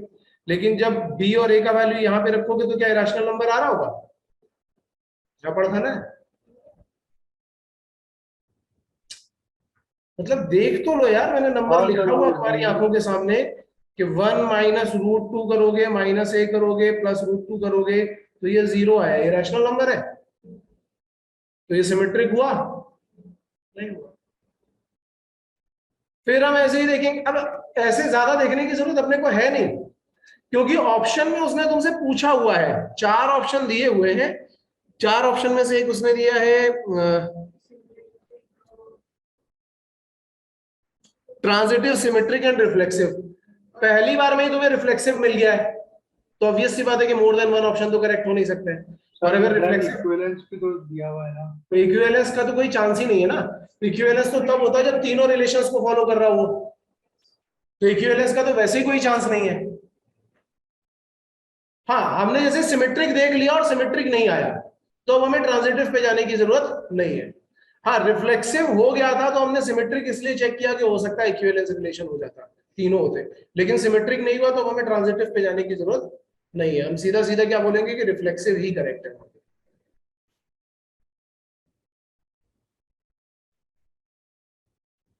इसके बाद देखते हैं, two poles of equal heights are standing opposite to each on either side of the road which is 30 meter wide. From a point between them on one of the elevation of the top is 30 degrees. यार ये question तो Anglo वाले पता नहीं कितनी बार पूछ चुके हैं, मैं अपने इंटरव्यू में भी कई बार पूछ चुका हूँ, लेकिन चलो एक बार यहाँ पे फिर से हम लोग कर लेते हैं कि ये 2 पोल हैं, इक्वल हाइट के हैं, ये रोड का जो विड्थ है वो 30 मीटर है, ठीक है, ये h है और ये h है, इन बिटवीन कोई पॉइंट है, एक साइड का एलिवेशन है 60 डिग्री और दूसरी साइड का एलिवेशन है 30 डिग्री, और वो तुमसे पूछ रहा है कि बताओ h कितना होगा। तो जरा फटाफट सॉल्व करके बता दो, इस क्वेश्चन को देखो और फटाफट सॉल्व करके बता दो। सर और कितने क्वेश्चन बाकी रह गए सर? पता नहीं यार, अभी तो मैं कराते ही जा रहा हूँ। क्यों, क्या हुआ, जाना है क्या कहीं? सर फिजिक्स रिवाइज करना है आज बहुत। तो स्किप कर दो, फिजिक्स रिवाइज कर लेना। सर ये भी तो इम्पोर्टेंट है ना। तो फिर ये कर लो यार, फिजिक्स बाद में रिवाइज कर लेना, सोने का टाइम कट कर लेना थोड़ा सा आज। सर वही पूछ रहा हूँ और कितना चैप्टर मतलब क्वेश्चंस बचे हैं? देखो 6 पेज हो गए हैं, 2 पेज और बचे हुए हैं, तो अब कितना टाइम लगेगा यार वो तो देखना पड़ेगा, यहीं से थोड़ा सा लगा लो अंदाजा। 1/3 टाइम जितना अभी तक लगा हुआ है, अभी कितना लगा है, 1.5 घंटा लगा है, मैक्सिमम आधा घंटा और लगना चाहिए।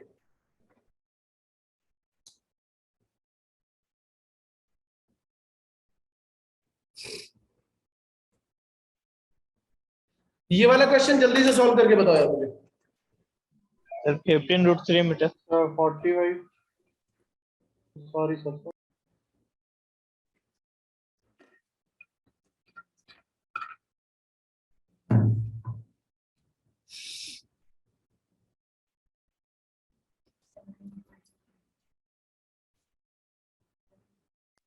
सर 22.5 आएगा जिस पे 30 डिग्री वाला। Yes sir 15√3 metre.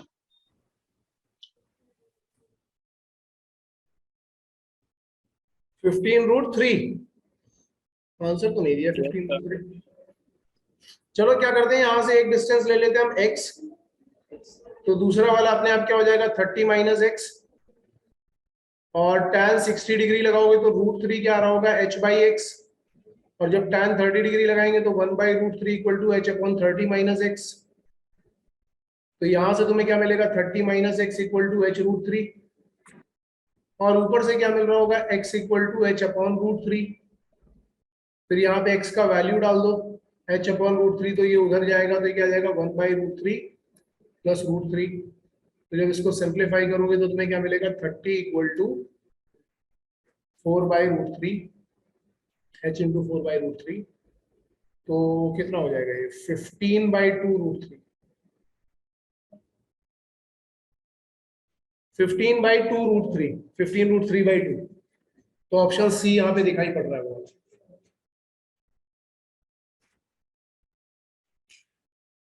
Okay, next question है equation of a plane perpendicular to the plane. Sir sine वाला रह गया सर उसके बाद। अच्छा सॉरी साइन वाला रह गया, साइन इनवर्स ऑफ साइन 3π/5। ये क्वेश्चन लिखा हुआ है साइन इनवर्स ऑफ साइन 3π/5। तो भाई देखो बात ये कि 3π/5 जो है ये π/2 के आगे निकल गया है, ये वाला एंगल अगर आप देखोगे तो 3π/2 का जो वैल्यू है ये, हमें मालूम है कि साइन इनवर्स की जो रेंज होती है वो -π/2 से +π/2 होनी चाहिए। अगर ये -π/2 से +π/2 नहीं है तो हम इसको डायरेक्टली ऐसा 3π/5 वहां पे ले नहीं सकते, फिर हमें कुछ ना कुछ मैनेजमेंट करना पड़ेगा। तो हम यहाँ पे क्या मैनेजमेंट करेंगे कि हम इसको लिखेंगे साइन इनवर्स ऑफ साइन, और 3π/5 को लिखेंगे पाई माइनस 2π/5, क्योंकि अगर आप एलसीएम लोगे तो देखो 3π/5 आने वाला है। और साइन पाई माइनस थीटा का जो फॉर्मूला होता है वो होता है साइन थीटा, तो ये आ जाएगा साइन 2π/5। नाउ 2π/5 कितना होता है 72 डिग्री, जो π/2 के अंदर यानी 90 डिग्री से पहले ही आ रहा है। तो अब sine inverse of sine x को हम डायरेक्टली x लिख सकते हैं। मतलब यहाँ पे एक रूल काम कर रहा है कि sine inverse of sine x को x लिखा तो जा सकता है, लेकिन सिर्फ तभी लिखा जा सकता है जब x -π/2 से +π/2 के बीच में लाई कर रहा हो। अगर ऐसा नहीं कर रहा होगा तो हमें यहाँ पे मैनिपुलेशन करके उसको लेना पड़ेगा वहां पे कि वो इस रेंज में आना शुरू हो जाए। तो यहाँ पे 3π/5 था, अगर आप 3π/5 देखोगे तो π/5 36 डिग्री होता है, 3 से मल्टीप्लाई करोगे तो ऑब्वियसली वो आगे निकल गया 90 डिग्री के। तो इसलिए मैंने उसको क्या किया 180 माइनस थीटा या पाई माइनस थीटा करके सिंप्लीफाई किया।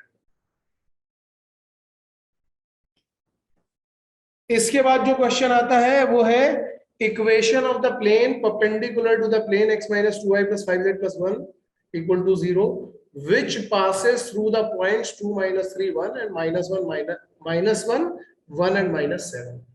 अब इस क्वेश्चन को करने का एक सिंपल सा ऑब्जेक्टिव अप्रोच पता है क्या है, कि सबसे पहले तो यही देख लो कि ये दोनों पॉइंट्स किस प्लेन पे लाइन कर रहे हैं।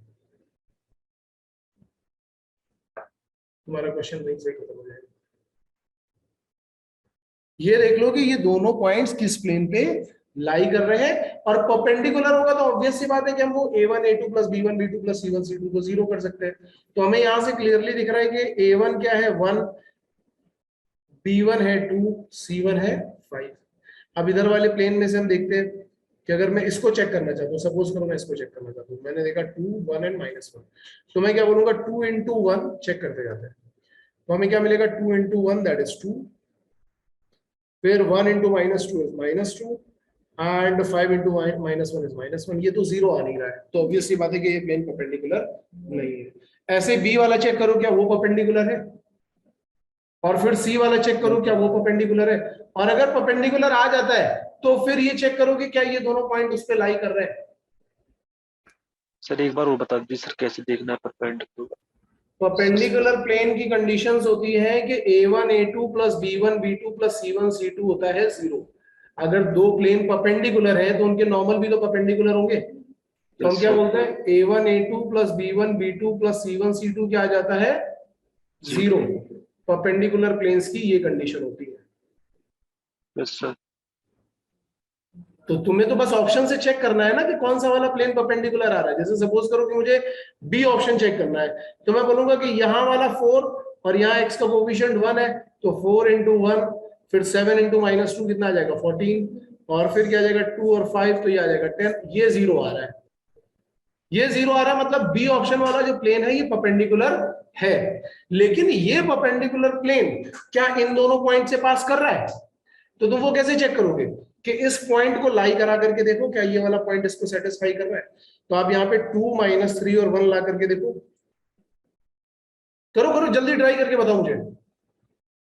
बी ऑप्शन में जो प्लेन दिया हुआ है वो प्लेन दिया हुआ है 4x plus 7y plus 2z plus 11 equal to 0, और यहां जो क्वेश्चन में पॉइंट दिए हैं वो पॉइंट है 2 माइनस 3 1 एंड माइनस 1 1 माइनस 7।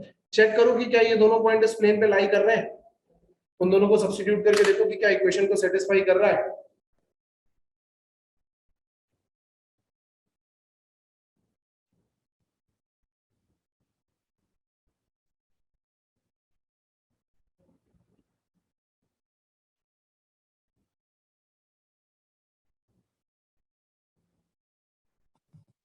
कर रहे हैं। दोनों ही पॉइंट उसको सेटिस्फाई कर रहे हैं, मतलब ऑप्शन बी सही है।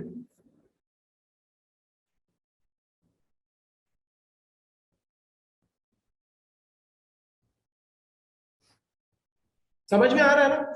देखो ऑब्जेक्टिव अप्रोच से क्वेश्चन करना काफी आसान हो रहा है। वैसे अगर मुझे कोई बोलता कि नहीं सर ये ऑब्जेक्टिव अप्रोच मुझे नहीं ट्राई करनी, मुझे बताओ रेगुलर मेथड क्या होगा, तो रेगुलर मेथड के लिए मैं क्या बोलूंगा कि हमारे पास प्लेन जो लिखा हुआ है x minus 2y plus 5z लिखा है ना, देखो लिखा हुआ है x minus 2y plus 5z और क्या लिखा है प्लस 1, ये प्लेन लिखा है। तो वो हमसे क्या बोल रहा है कि एक प्लेन दिया हुआ है अपने को, ये प्लेन दिया हुआ है, मुझे इसका परपेंडिकुलर प्लेन चाहिए, ठीक है, जिसपे दो पॉइंट भी है, एक पॉइंट है P और एक पॉइंट है Q। ये दो पॉइंट भी दिए हुए हैं, P भी दिया हुआ है और Q भी दिया हुआ है, दो पॉइंट उस पे लाई करना है। तो तुम क्या बोलोगे कि यहाँ पे एक जनरल पॉइंट ले लेते हैं R, तो तीन वेक्टर बन जाएंगे, एक बनेगा RP और एक बनेगा PQ और एक क्या बनेगा इस प्लेन गिवन प्लेन का, प्लेन 1 का नॉर्मल भी तो इधर ही आ रहा है। तो तुम क्या बोलोगे कि RP QP एंड N ये तीनों कैसे हो जाएंगे कोप्लेनर, तो उसका जब बॉक्स प्रोडक्ट का कंडीशन लगाओगे तो वहां से भी इक्वेशन आएगी। तो अगर हमें वहां से निकालना होता तो हम क्या बोलते हैं, हम बोलते हैं कि PR QR या RP लिख लो जो भी लिखना चाहो, PR PQ and normal vector, ये तीनों कैसे हो जाएंगे, इन तीनों का बॉक्स प्रोडक्ट 0। यहां से भी आंसर आएगा और वही आंसर आएगा, और ऑप्शन से चेक करना होगा तो तुम सीधे सीधे इसके हमने क्या किया, इसका हमने परपेंडिकुलर होने का कंडीशन चेक किया, और हमने क्या चेक किया, और हमने ये चेक किया कि ये जो प्लेन है और ये जो पॉइंट है वो उस पर लाई कर रहे हैं कि नहीं। तो हमें ऑप्शन से एक प्लेन मिल गया था, हमने दोनों पॉइंट लाई करा करके देखे, दोनों लाई कर रहे हैं, तो खत्म हो गया क्वेश्चन। कोई भी प्लेन जो तीनों कंडीशन को फुलफिल कर रहा हो वो हमारे लिए रिक्वायर्ड प्लेन हो जाएगा। सर इधर नन ऑफ दिस नहीं होता तो वो कंडीशन भी चेक नहीं करती। अगर नन ऑफ दीज नहीं होता तो हमें सारी कंडीशन ट्राई नहीं करनी पड़ती, फिर क्या होता है कि हम केवल परपेंडिकुलर वाली कंडीशन सबके लिए ट्राई करके देख लेते हैं। मुझे लगता है IMCT में केवल उतना ही आता कि एक ही प्लेन परपेंडिकुलर।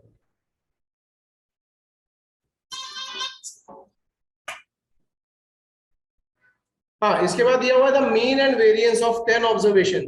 10 ऑब्जर्वेशन मतलब n का वैल्यू दे दिया उसने आपको 10, और मीन और वेरिएंस कितना दिया हुआ है 4 and 2, तो NP है 4 और NPQ जो है वो है 2, ये दे दिया आपको।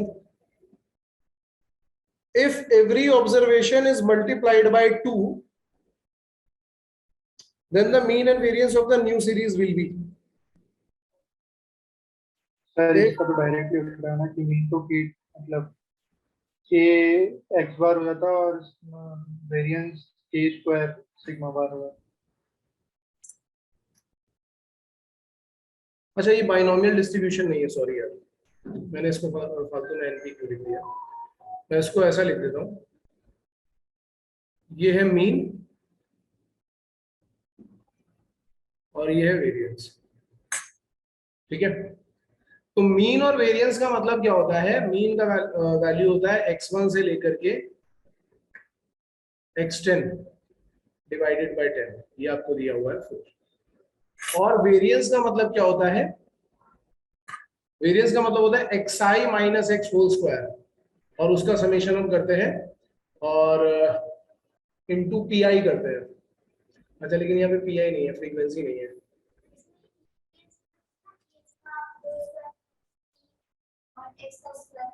हाँ वो भी कर सकते हैं, लेकिन वो एक्सपेक्टेशन वैल्यू की केस में अपॉन n कर देंगे ना, तो इसमें हम करेंगे x1 minus 4, x2 minus 4 and so on divided by 10, ये वैल्यू दिया हुआ है आपको। ये दो कंडीशन आपको दिए हुए हैं, ठीक है। अब वो बोल रहा है कि अगर सारे ऑब्जर्वेशंस को हम 2 से मल्टीप्लाई कर देते हैं तो अब नया मीन और वेरिएंस क्या होगा? तो आप यहाँ पे अगर 2 से डायरेक्टली मल्टीप्लाई करोगे तो यहाँ पे भी 2 डायरेक्टली मल्टीप्लाई हो जाएगा, तो ये कितना हो जाएगा? ये हो जाएगा 8। तो मीन तो तुम्हें दिखेगा क्लियरली 8, तो मीन हमें हर जगह 8 ही दिख रहा है यहाँ पे। अच्छा अब वेरिएंस में चेक करते हैं, तो अगर सारे यहाँ पे x1 की जगह पर आपको 2x1 करना है और 2x2 करना है, तो एक्चुअली आपको यहाँ पे किससे मल्टीप्लाई करना होगा? यहाँ पे आपको मल्टीप्लाई करना होगा, एक सेकेंड, वेरिएंस अगर हमने 2 से मल्टीप्लाई कर दिया है तो वेरिएंस हमने 2 से मल्टीप्लाई किया, इन दैट केस ये आएगा 2x1 minus 8 whole square plus 2x2 minus 8 whole square plus and so on divided by 10। मुझे ये वैल्यू निकालनी है, तो मैं यहां से क्या करूंगा कि 2 बाहर निकाल लेता हूं, तो आ जाएगा 4 times x1 minus 4 whole square and x2 minus, हाँ ठीक है, मतलब 4 से ही मल्टीप्लाई करना है बेसिकली, तो वो क्या आएगा 4 2 8, तो 8 एंड 8 आंसर आ जाना चाहिए हमारे पास। So this will be the answer. ये बात समझ? वो ये बोल रहा है कि पहले हमारे पास जो मीन एंड वेरिएंस है वो 4 और 2 था, मैंने जो डेटा लिया हुआ था वो क्या लिया था? x1 x2 x3 से लेकर के 10 तक।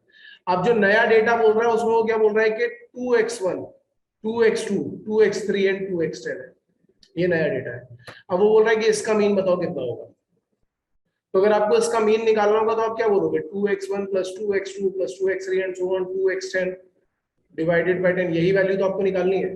तो जब आप यहाँ से 2 कॉमन निकाल लोगे तो रिमेनिंग वैल्यू कहाँ से मिल रही है? यहीं से तो मिल रही है। तो कितना आएगा? 2 into 4 दैट इज 8, ये आ गया। और जब इसी का आप वेरिएंस निकालोगे तो क्या बोलोगे? 2x1 माइनस 8 का होल स्क्वायर 2x2 माइनस 8 का होल स्क्वायर। तो जब आप यहाँ पे पूरे में से 2 कॉमन निकालोगे तब आपको क्या मिल रहा होगा? तब आपको मिल रहा होगा इसका समेशन डिवाइडेड बाय 10। तो अब क्या है? इनिशियल जो प्रीवियस वेरिएंस दिया हुआ था वो ये दिया हुआ था जिसकी वैल्यू 2 थी। तो अगर आप 4 इंटू दिस थिंग, इसका वैल्यू 2 रखोगे तो 4 इंटू 2 कितना आएगा? 8। तो आपको अब जो नया मीन और नया वेरिएंस मिलेगा वो कितना मिलेगा? 8 and 8। Is that clear? Sir variance वाला पार्ट नहीं थोड़ा समझ में आया। वेरिएंस का फॉर्मूला होता है xi अरे सुन तो लो यार एक second, xi minus x whole square x bar whole square divided by n, ये वाला फॉर्मूला होता है वेरिएंस का। तो मैंने ये वाला फॉर्मूला यहाँ पे यूज किया। अब बताओ क्या बोल रहे हो साहिल? सर वेरिएंस का फॉर्मूला NPQ भी होता है ना एक? बेटा वो बाइनोमियल डिस्ट्रीब्यूशन में होता है, ये बाइनोमियल डिस्ट्रीब्यूशन नहीं है, ये प्रोबेबिलिटी का बाइनोमियल डिस्ट्रीब्यूशन नहीं है। Okay sir. ये नॉर्मल डेटा की बात करी जा रही है यहाँ पे। सर वैसे इस रिजल्ट को तो याद करने का फायदा है। ये होता है मीन, सारे डेटा को ऐड करो डिवाइडेड बाय 10 करो तो मीन आता है।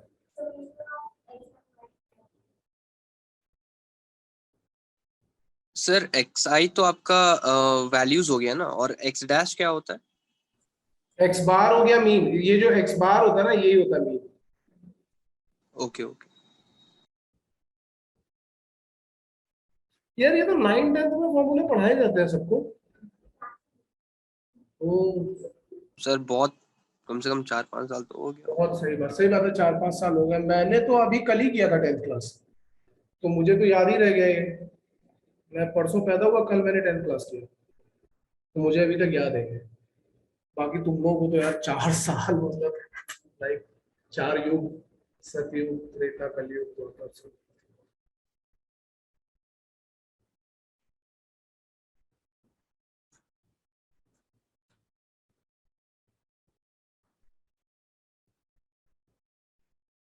ओके, एक इक्वेशन दी हुई जो 2 डिग्री की जनरल इक्वेशन दी है, and this equation represents a circle.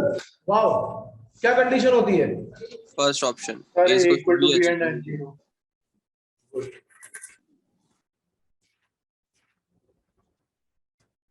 Next question. In how many ways 4 boys and 3 girls can be seated in a row so that they are alternate? 4 boys and 3 girls. 4 boys and 3 girls. ऐसा होना चाहिए कि वो सब alternate होने चाहिए। तो obvious सी बात है कि गर्ल्स यहां अरेंज हो जाए और बॉयज इन गैप्स में अरेंज हो जाए। तो अरेंजमेंट ऑफ गर्ल कितना होगा? 3 फैक्टोरियल, और जो गैप्स है उनमें बॉयज को अरेंज करोगे तो कितना आएगा? 4 फैक्टोरियल। दोनों को मल्टीप्लाई करोगे तो क्या आएगा आंसर? ओके, एक सेट दिया हुआ है जिसमें 1 से 10 तक एलिमेंट है, then the number of subset of exactly 2 elements. एक सेट है जिसमें नंबर ऑफ एलिमेंट्स कितने हैं? 10, और मुझे उसका एक सबसेट चाहिए जिसमें सिर्फ 2 एलिमेंट्स हो।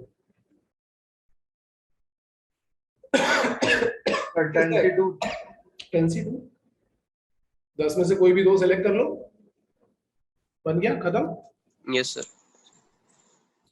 इसके बाद वो बोल रहा है कि if the curve root x plus root y equal to 1, then what is the value of dy by dx at 1/4, 1/4।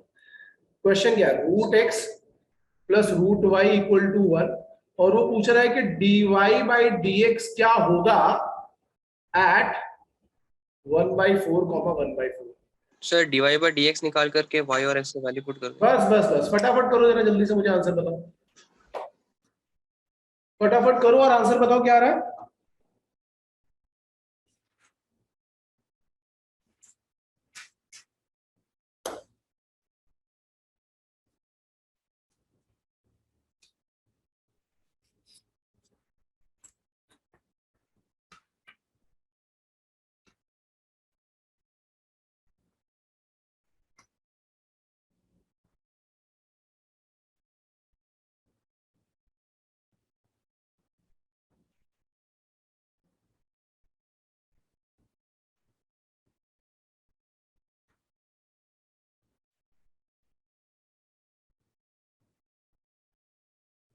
-1 आ रहा है क्या? -1, क्योंकि जब हम यहां से dy by dx निकालेंगे तो आएगा 1/2 root x plus 1/2 root y into y dash equal to 0। तो ये टर्म्स उधर लेकर के जाओगे तो आ जाएगा -y/x रूट ओवर y/x। अब यहाँ पे 1/4 डालोगे तो आंसर आ जाएगा। पहले हम इस टर्म को यहाँ लेकर के जाएंगे और फिर रूट वाई को मल्टीप्लाई करेंगे, 2 रूट वाई को मल्टीप्लाई करेंगे, खत्म हो गया क्वेश्चन। इसके बाद देखो नेक्स्ट कितना डिफिकल्ट क्वेश्चन है। If 2 rows of determinants are identical, 0 0 2 second है सर।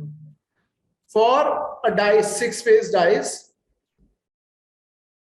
अब इसमें 4 लिखा है, 4 लिखा है, ये नहीं समझ में आ रहा है।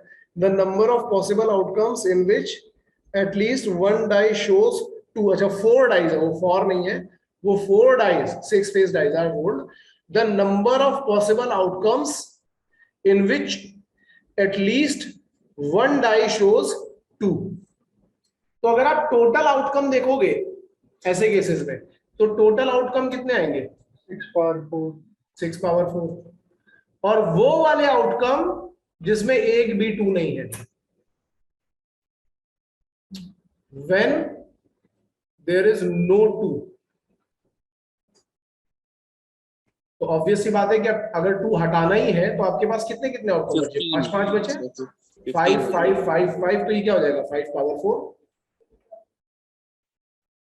ये तो होगा। तो जो समझ में आ रहा है या नहीं? तो रिक्वायर्ड केसेस कौन से होंगे? 6 power 4 minus 5 power 4।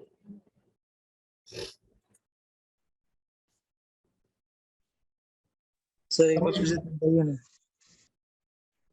Total cases समझ में आया? 6 पावर 4। No sir. अरे डाई 1 पे 6 आउटकम आ सकते हैं ना, 1 2 3 4 5 6। Yes sir, yes sir. Die 2 पे भी 6 आ सकते हैं, डाई 3 पे भी और डाई 4 पे भी। तो तुम क्या बोलोगे? 6 इंटू 6 इंटू 6 इंटू 6 कितने हो गए? 6 पावर 4 हो गए। Yes sir. अब वो वाले केसेस निकालने जब हमें 2 नहीं चाहिए, तो 2 नहीं चाहिए तो कौन से हमें चाहिए? 1 3 5 1 3 4 5 6, यानी 5 आउटकम हो सकते हैं। तो डाई 1 पे भी 5 है, डाई 2 पे भी 5, डाई 3 पे भी 5 और डाई 4 पे भी 5। तो क्या हो जाएगा? 5 इंटू 4। तो जब हम वो वाले केसेस हटा देंगे जब एक भी 2 नहीं आ रहा है, तो रिमेनिंग में क्या होगा? एटलीस्ट एक तो 2 आ ही रहा होगा ना। Yes sir. यार समझ में आ रहा है या नहीं समझ में आ रहा है? जल्दी से बोलो मुझे एक बार। Yes sir. फिर सेकंड वाला समझ नहीं आया सेकंड वाला कौन सा? जब सर 5 की पावर 4 क्यों आया?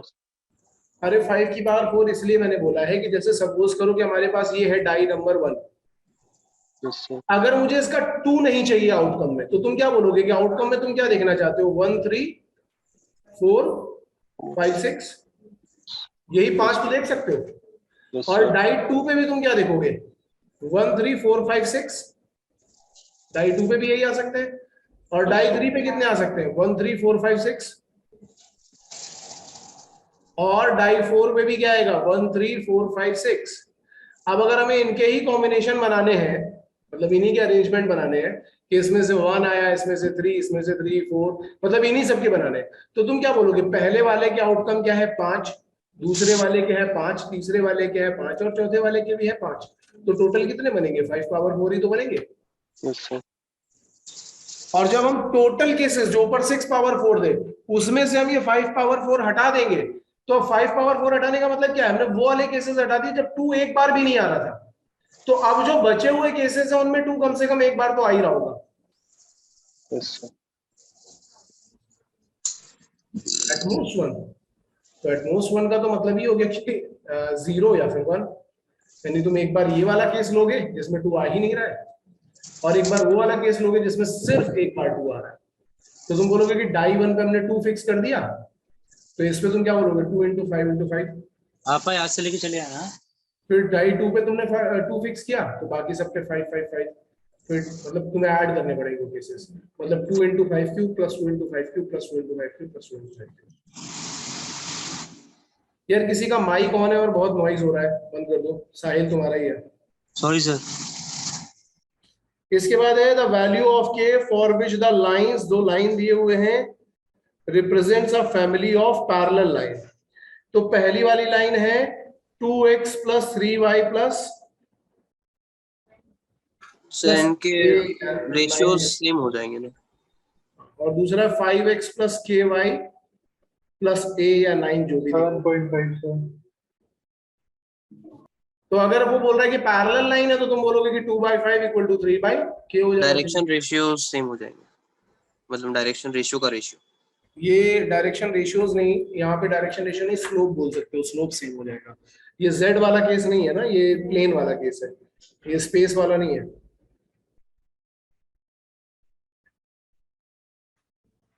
यहाँ पे केवल स्लोप सेम करना है बस, और कुछ नहीं करना है।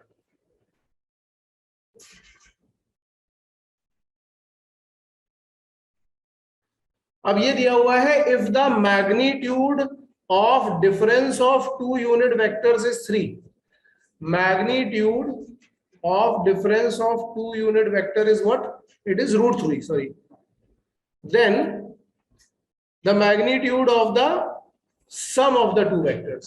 Difference का magnitude दिया हुआ है root 3 और sum का magnitude वो जानना चाहता है. कैसे करेंगे? अगर मैं दोनों साइड पे होल स्क्वायर कर दूं तो यहाँ पे क्या आएगा? मॉड ऑफ a कैप का स्क्वायर प्लस b कैप का square minus 2 times a cap dot b cap. ये आ गया है कितना? 3. तो अगर आप यहाँ पे देखोगे कि 2 times a cap dot b cap आएगा तो वो आ जाएगा -1. तो यहाँ से हमें क्या मिल गया? a cap dot b cap का वैल्यू मिल गया. कितना मिल गया? -1/2. तो जब वो हमसे पूछेगा कि ये बताओ कितना है, तो ये बताओ कितना है, तो इसके लिए हम क्या करेंगे? हम पहले इसका स्क्वायर कर लेते हैं. इसका स्क्वायर करेंगे तो क्या आएगा? 1 + 1 + 2 times a cap dot b cap यानी -1/2. तो जब इसको सिंप्लीफाई करोगे तो ये आ रहा होगा 1.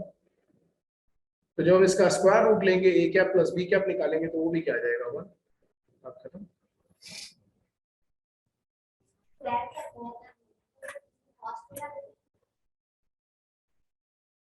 हाँ बिल्कुल होता, लेकिन मेरा मन नहीं था cos थीटा लिखने का. वैसे तो तुम a cap dot b cap लिखोगे तो cos थीटा ही आएगा, लेकिन अगर इसके होल स्क्वायर में जब सीधा सीधा a cap dot b cap use किया जा सकता है तो क्यों मैं पहले इसको cos थीटा में ब्रेक करूं, फिर वही cos theta pi minus theta करके यहाँ सब्स्टिट्यूट करके कॉम्प्लिकेट करूं. मैं सीधा सीधा a cap dot b cap का ही वैल्यू उठा करके यहाँ सब्स्टिट्यूट कर दूंगा, क्योंकि जब आप इसको ओपन करोगे तो a cap plus b cap का होल स्क्वायर कैसे मिलेगा? Mod of a cap square plus mod of b cap square plus 2 times a cap dot b cap मिल रहा होगा ना. तो मैं क्यों यहाँ पे थीटा निकालूं और फिर वो सब कुछ करूं? यहाँ से मैं डायरेक्टली बोलूंगा कि ये 1 है, ये 1 है, ये 2 है. a cap dot b cap हमने पहले ही निकाल दिया. -1/2 सब्स्टिट्यूट करो तो आंसर आ जाएगा. कौन सी वाली आइडेंटिटी? आइडेंटिटी होती है, पता नहीं, कोई बात नहीं, ठीक है. क्वेश्चन समझ में आया सबको? रुको जरा, थोड़ी देर में आ रहा हूं.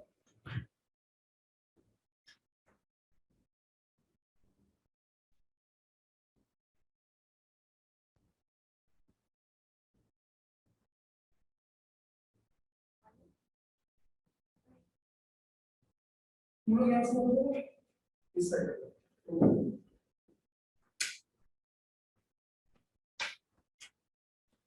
हाँ ठीक है, तो चलो. तो अभी क्या है कि ये वाला क्वेश्चन भी हो गया ना. अब लास्ट पेज पे चलते हैं और देखते हैं कितने क्वेश्चन है, और फिर उसके बाद उसको एक बार पूरा समराइज करेंगे. तो लास्ट पेज पे है हमारे पास, how many terms are there in the expansion of 1 + 2x square 2x + x square. ये देखो 1 + 2x + x square whole power 20. इसके एक्सपेंशन में हमारे पास कितने टर्म्स होंगे? कितने होंगे? 21. 21. Very good, wrong answer. और बताओ सर ये तो x + 1 का होल स्क्वायर है ना. सर 41.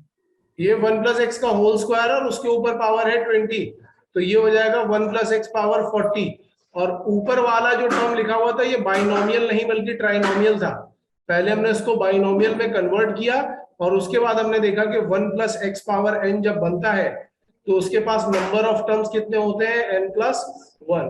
तो यहाँ पे नंबर ऑफ टर्म्स कितने होंगे? 40 + 1 that is 41. Is that clear? What is the general solution of the differential equation x² dy + y² dx? x² dy + y² dx. तो मैंने इसको लिखा =0. तो x² dy क्या, सॉरी यहाँ पे हम करेंगे तो ये हमें मिलेगा x² dy = -y² dx. Terms अलग अलग करोगे तो dy / y² = times dx / x² आ जाएगा. जब इसको इंटीग्रेट करेंगे तो यहाँ पे आएगा -1/y और यहाँ पे क्या आ जाएगा? +1/x plus some constant. तो हम ऐसा बोल सकते हैं कि it will be 1/x + 1/y = some constant, equal to some constant.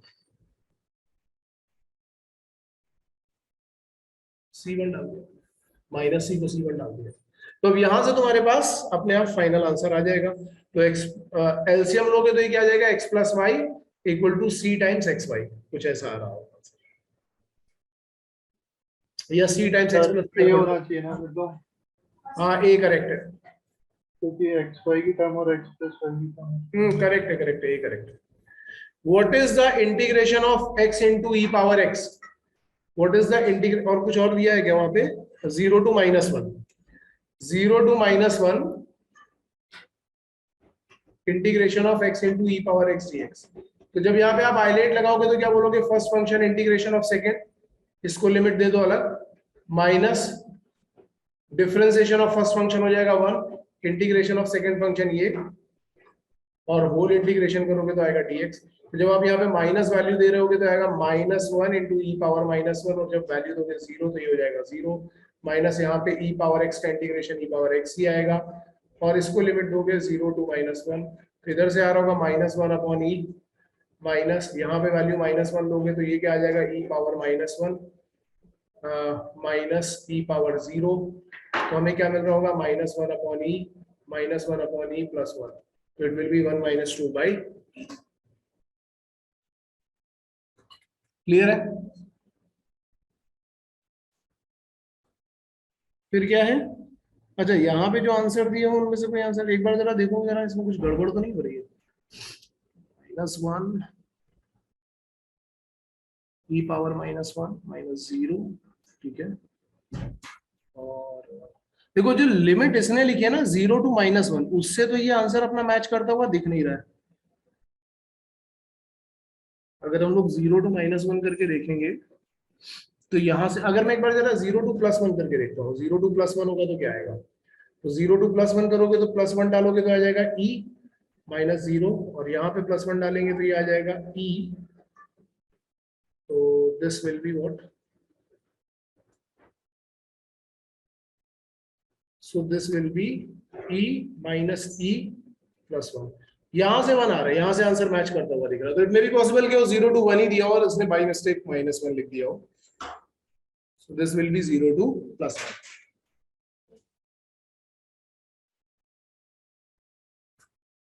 इसके बाद है straight line x minus y plus 2 touches the circle 4 times something, ठीक है। क्या है?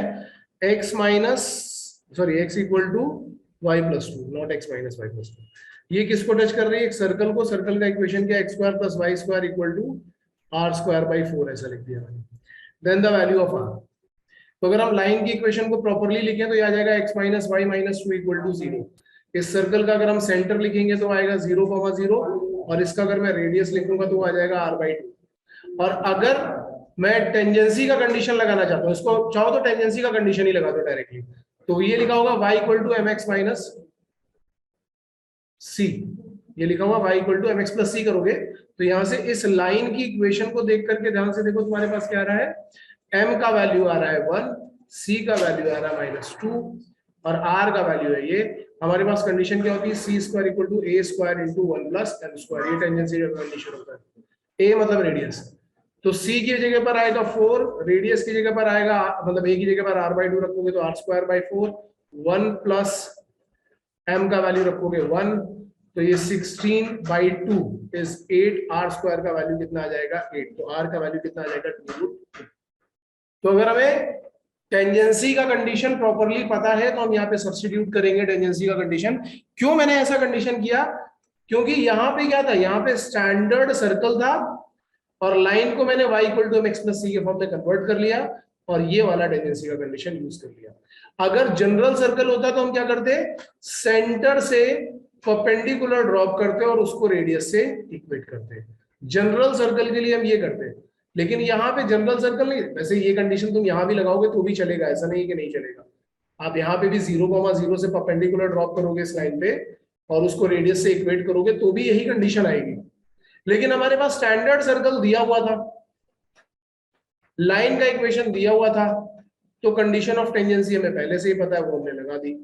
या अगर तुम जनरल कंडीशन ऑफ टेंजेंसी लगाना चाहो तो भी वो लगेगी यहाँ पे, तब भी कोई प्रॉब्लम नहीं आने वाला। Is that clear?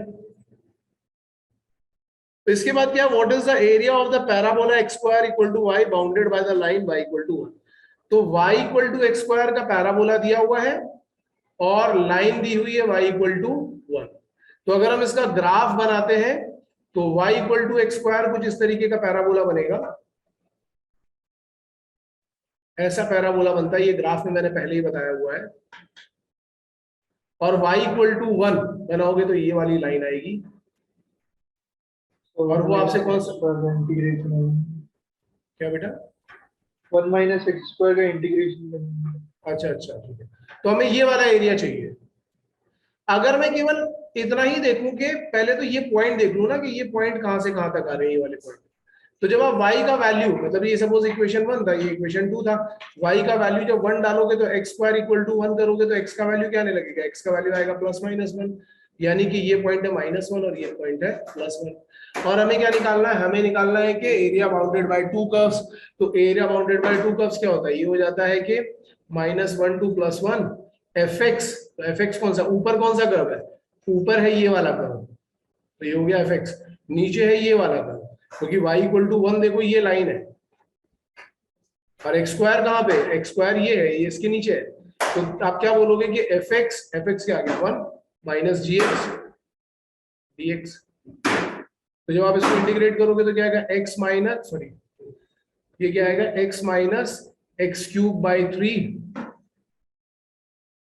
From -1 to +1। अब वैल्यू सब्स्टिट्यूट करोगे तो अपने आप आंसर आ जाएगा। तेरे माइनस एक्स स्क्वायर, क्या बेटा, minus x square, x square, yes sir आगे से बता। समझ में आ रहा है? यस अब जरा ये जितने भी क्वेश्चंस हैं इनमें ये देखते हैं कि इनमें से इजी क्वेश्चन कौन से हैं, काउंट करते जाना तुम लोग। इस पेज पे अगर मैं देखूंगा, लास्ट पेज पे, बल्कि मुझे लग रहा है इसमें से ये देखना चाहिए कि इसमें डिफिकल्ट क्वेश्चन कौन सा है, क्योंकि ये एरिया अंडर द कर्व वाला क्वेश्चन बिल्कुल सीधा सीधा क्वेश्चन है, स्ट्रेट लाइन वाला क्वेश्चन कंडीशन ऑफ टेंजेंसी पे है, ये वाला क्वेश्चन डायरेक्ट इंटीग्रेशन फॉर्मूला पे है, ये सिंपल इंटीग्रेशन पे है, ये वाला क्वेश्चन भी सिंपल इंटीग्रेशन पे है, ठीक है। एक्सपेंशन वाला क्वेश्चन, इसमें तो एक्सपैंड भी नहीं करना था, केवल ऑब्जर्वेशन से ही करना था, और ठीक है। तो यहाँ पे ये सारे, अब ये बस देखना कि कौन सा क्वेश्चन डिफिकल्ट, या चलो इजी क्वेश्चन, तो कितने क्वेश्चन मिले, 1 2 3 4 5। नेक्स्ट पेज पे, अपने पेज पे लिखते जाओ 5 क्वेश्चन। अब जरा नेक्स्ट पेज पे चेक करते हैं कितने क्वेश्चन मिलने वाले। If the magnitude of difference, मतलब a cap minus b cap वाला क्वेश्चन इजी क्वेश्चन था, तो एक क्वेश्चन ये हुआ। पैरेलल लाइन, सीधा सीधा स्लोप कंपेयर करना था।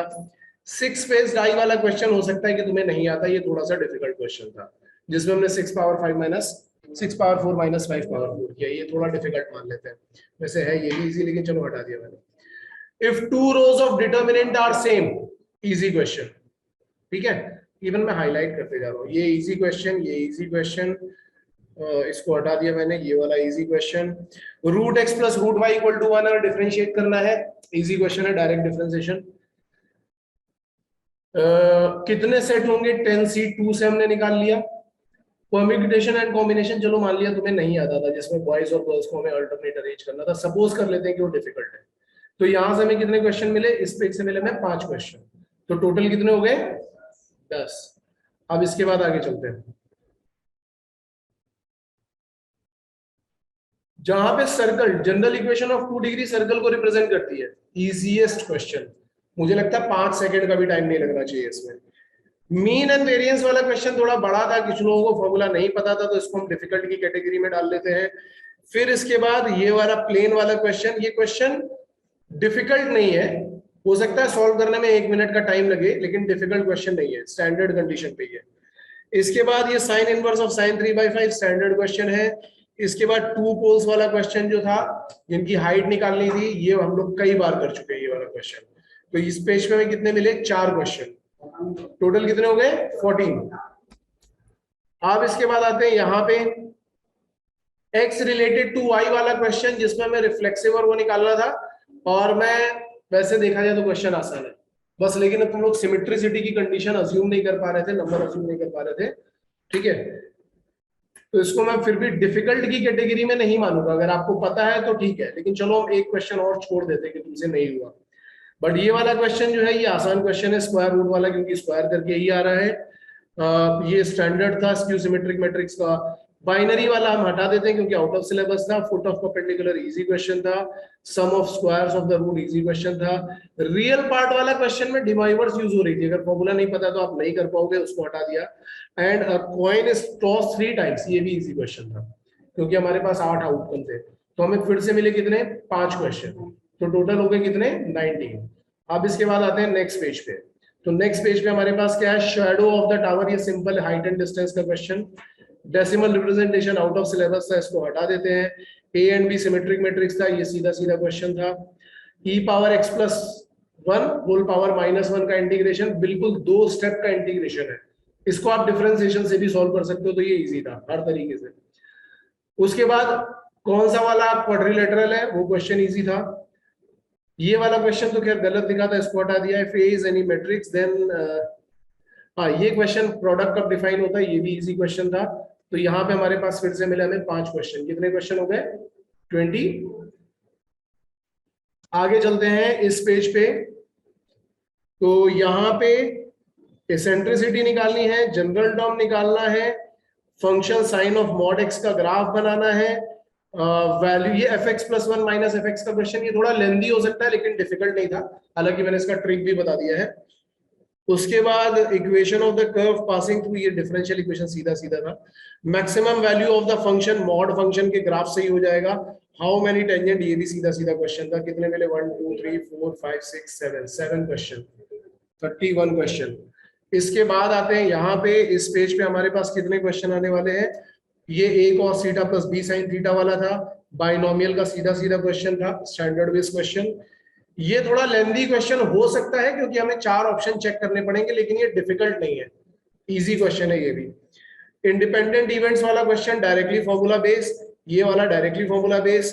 AP of odd term directly formula base, और ये वाला भी डायरेक्टली फॉर्मूला बेस। सॉरी ये तो खैर आगे पीछे वाले पेज पे देखेंगे। 1 2 3 4 5 6, 31 + 6 कितना हो गया, 37।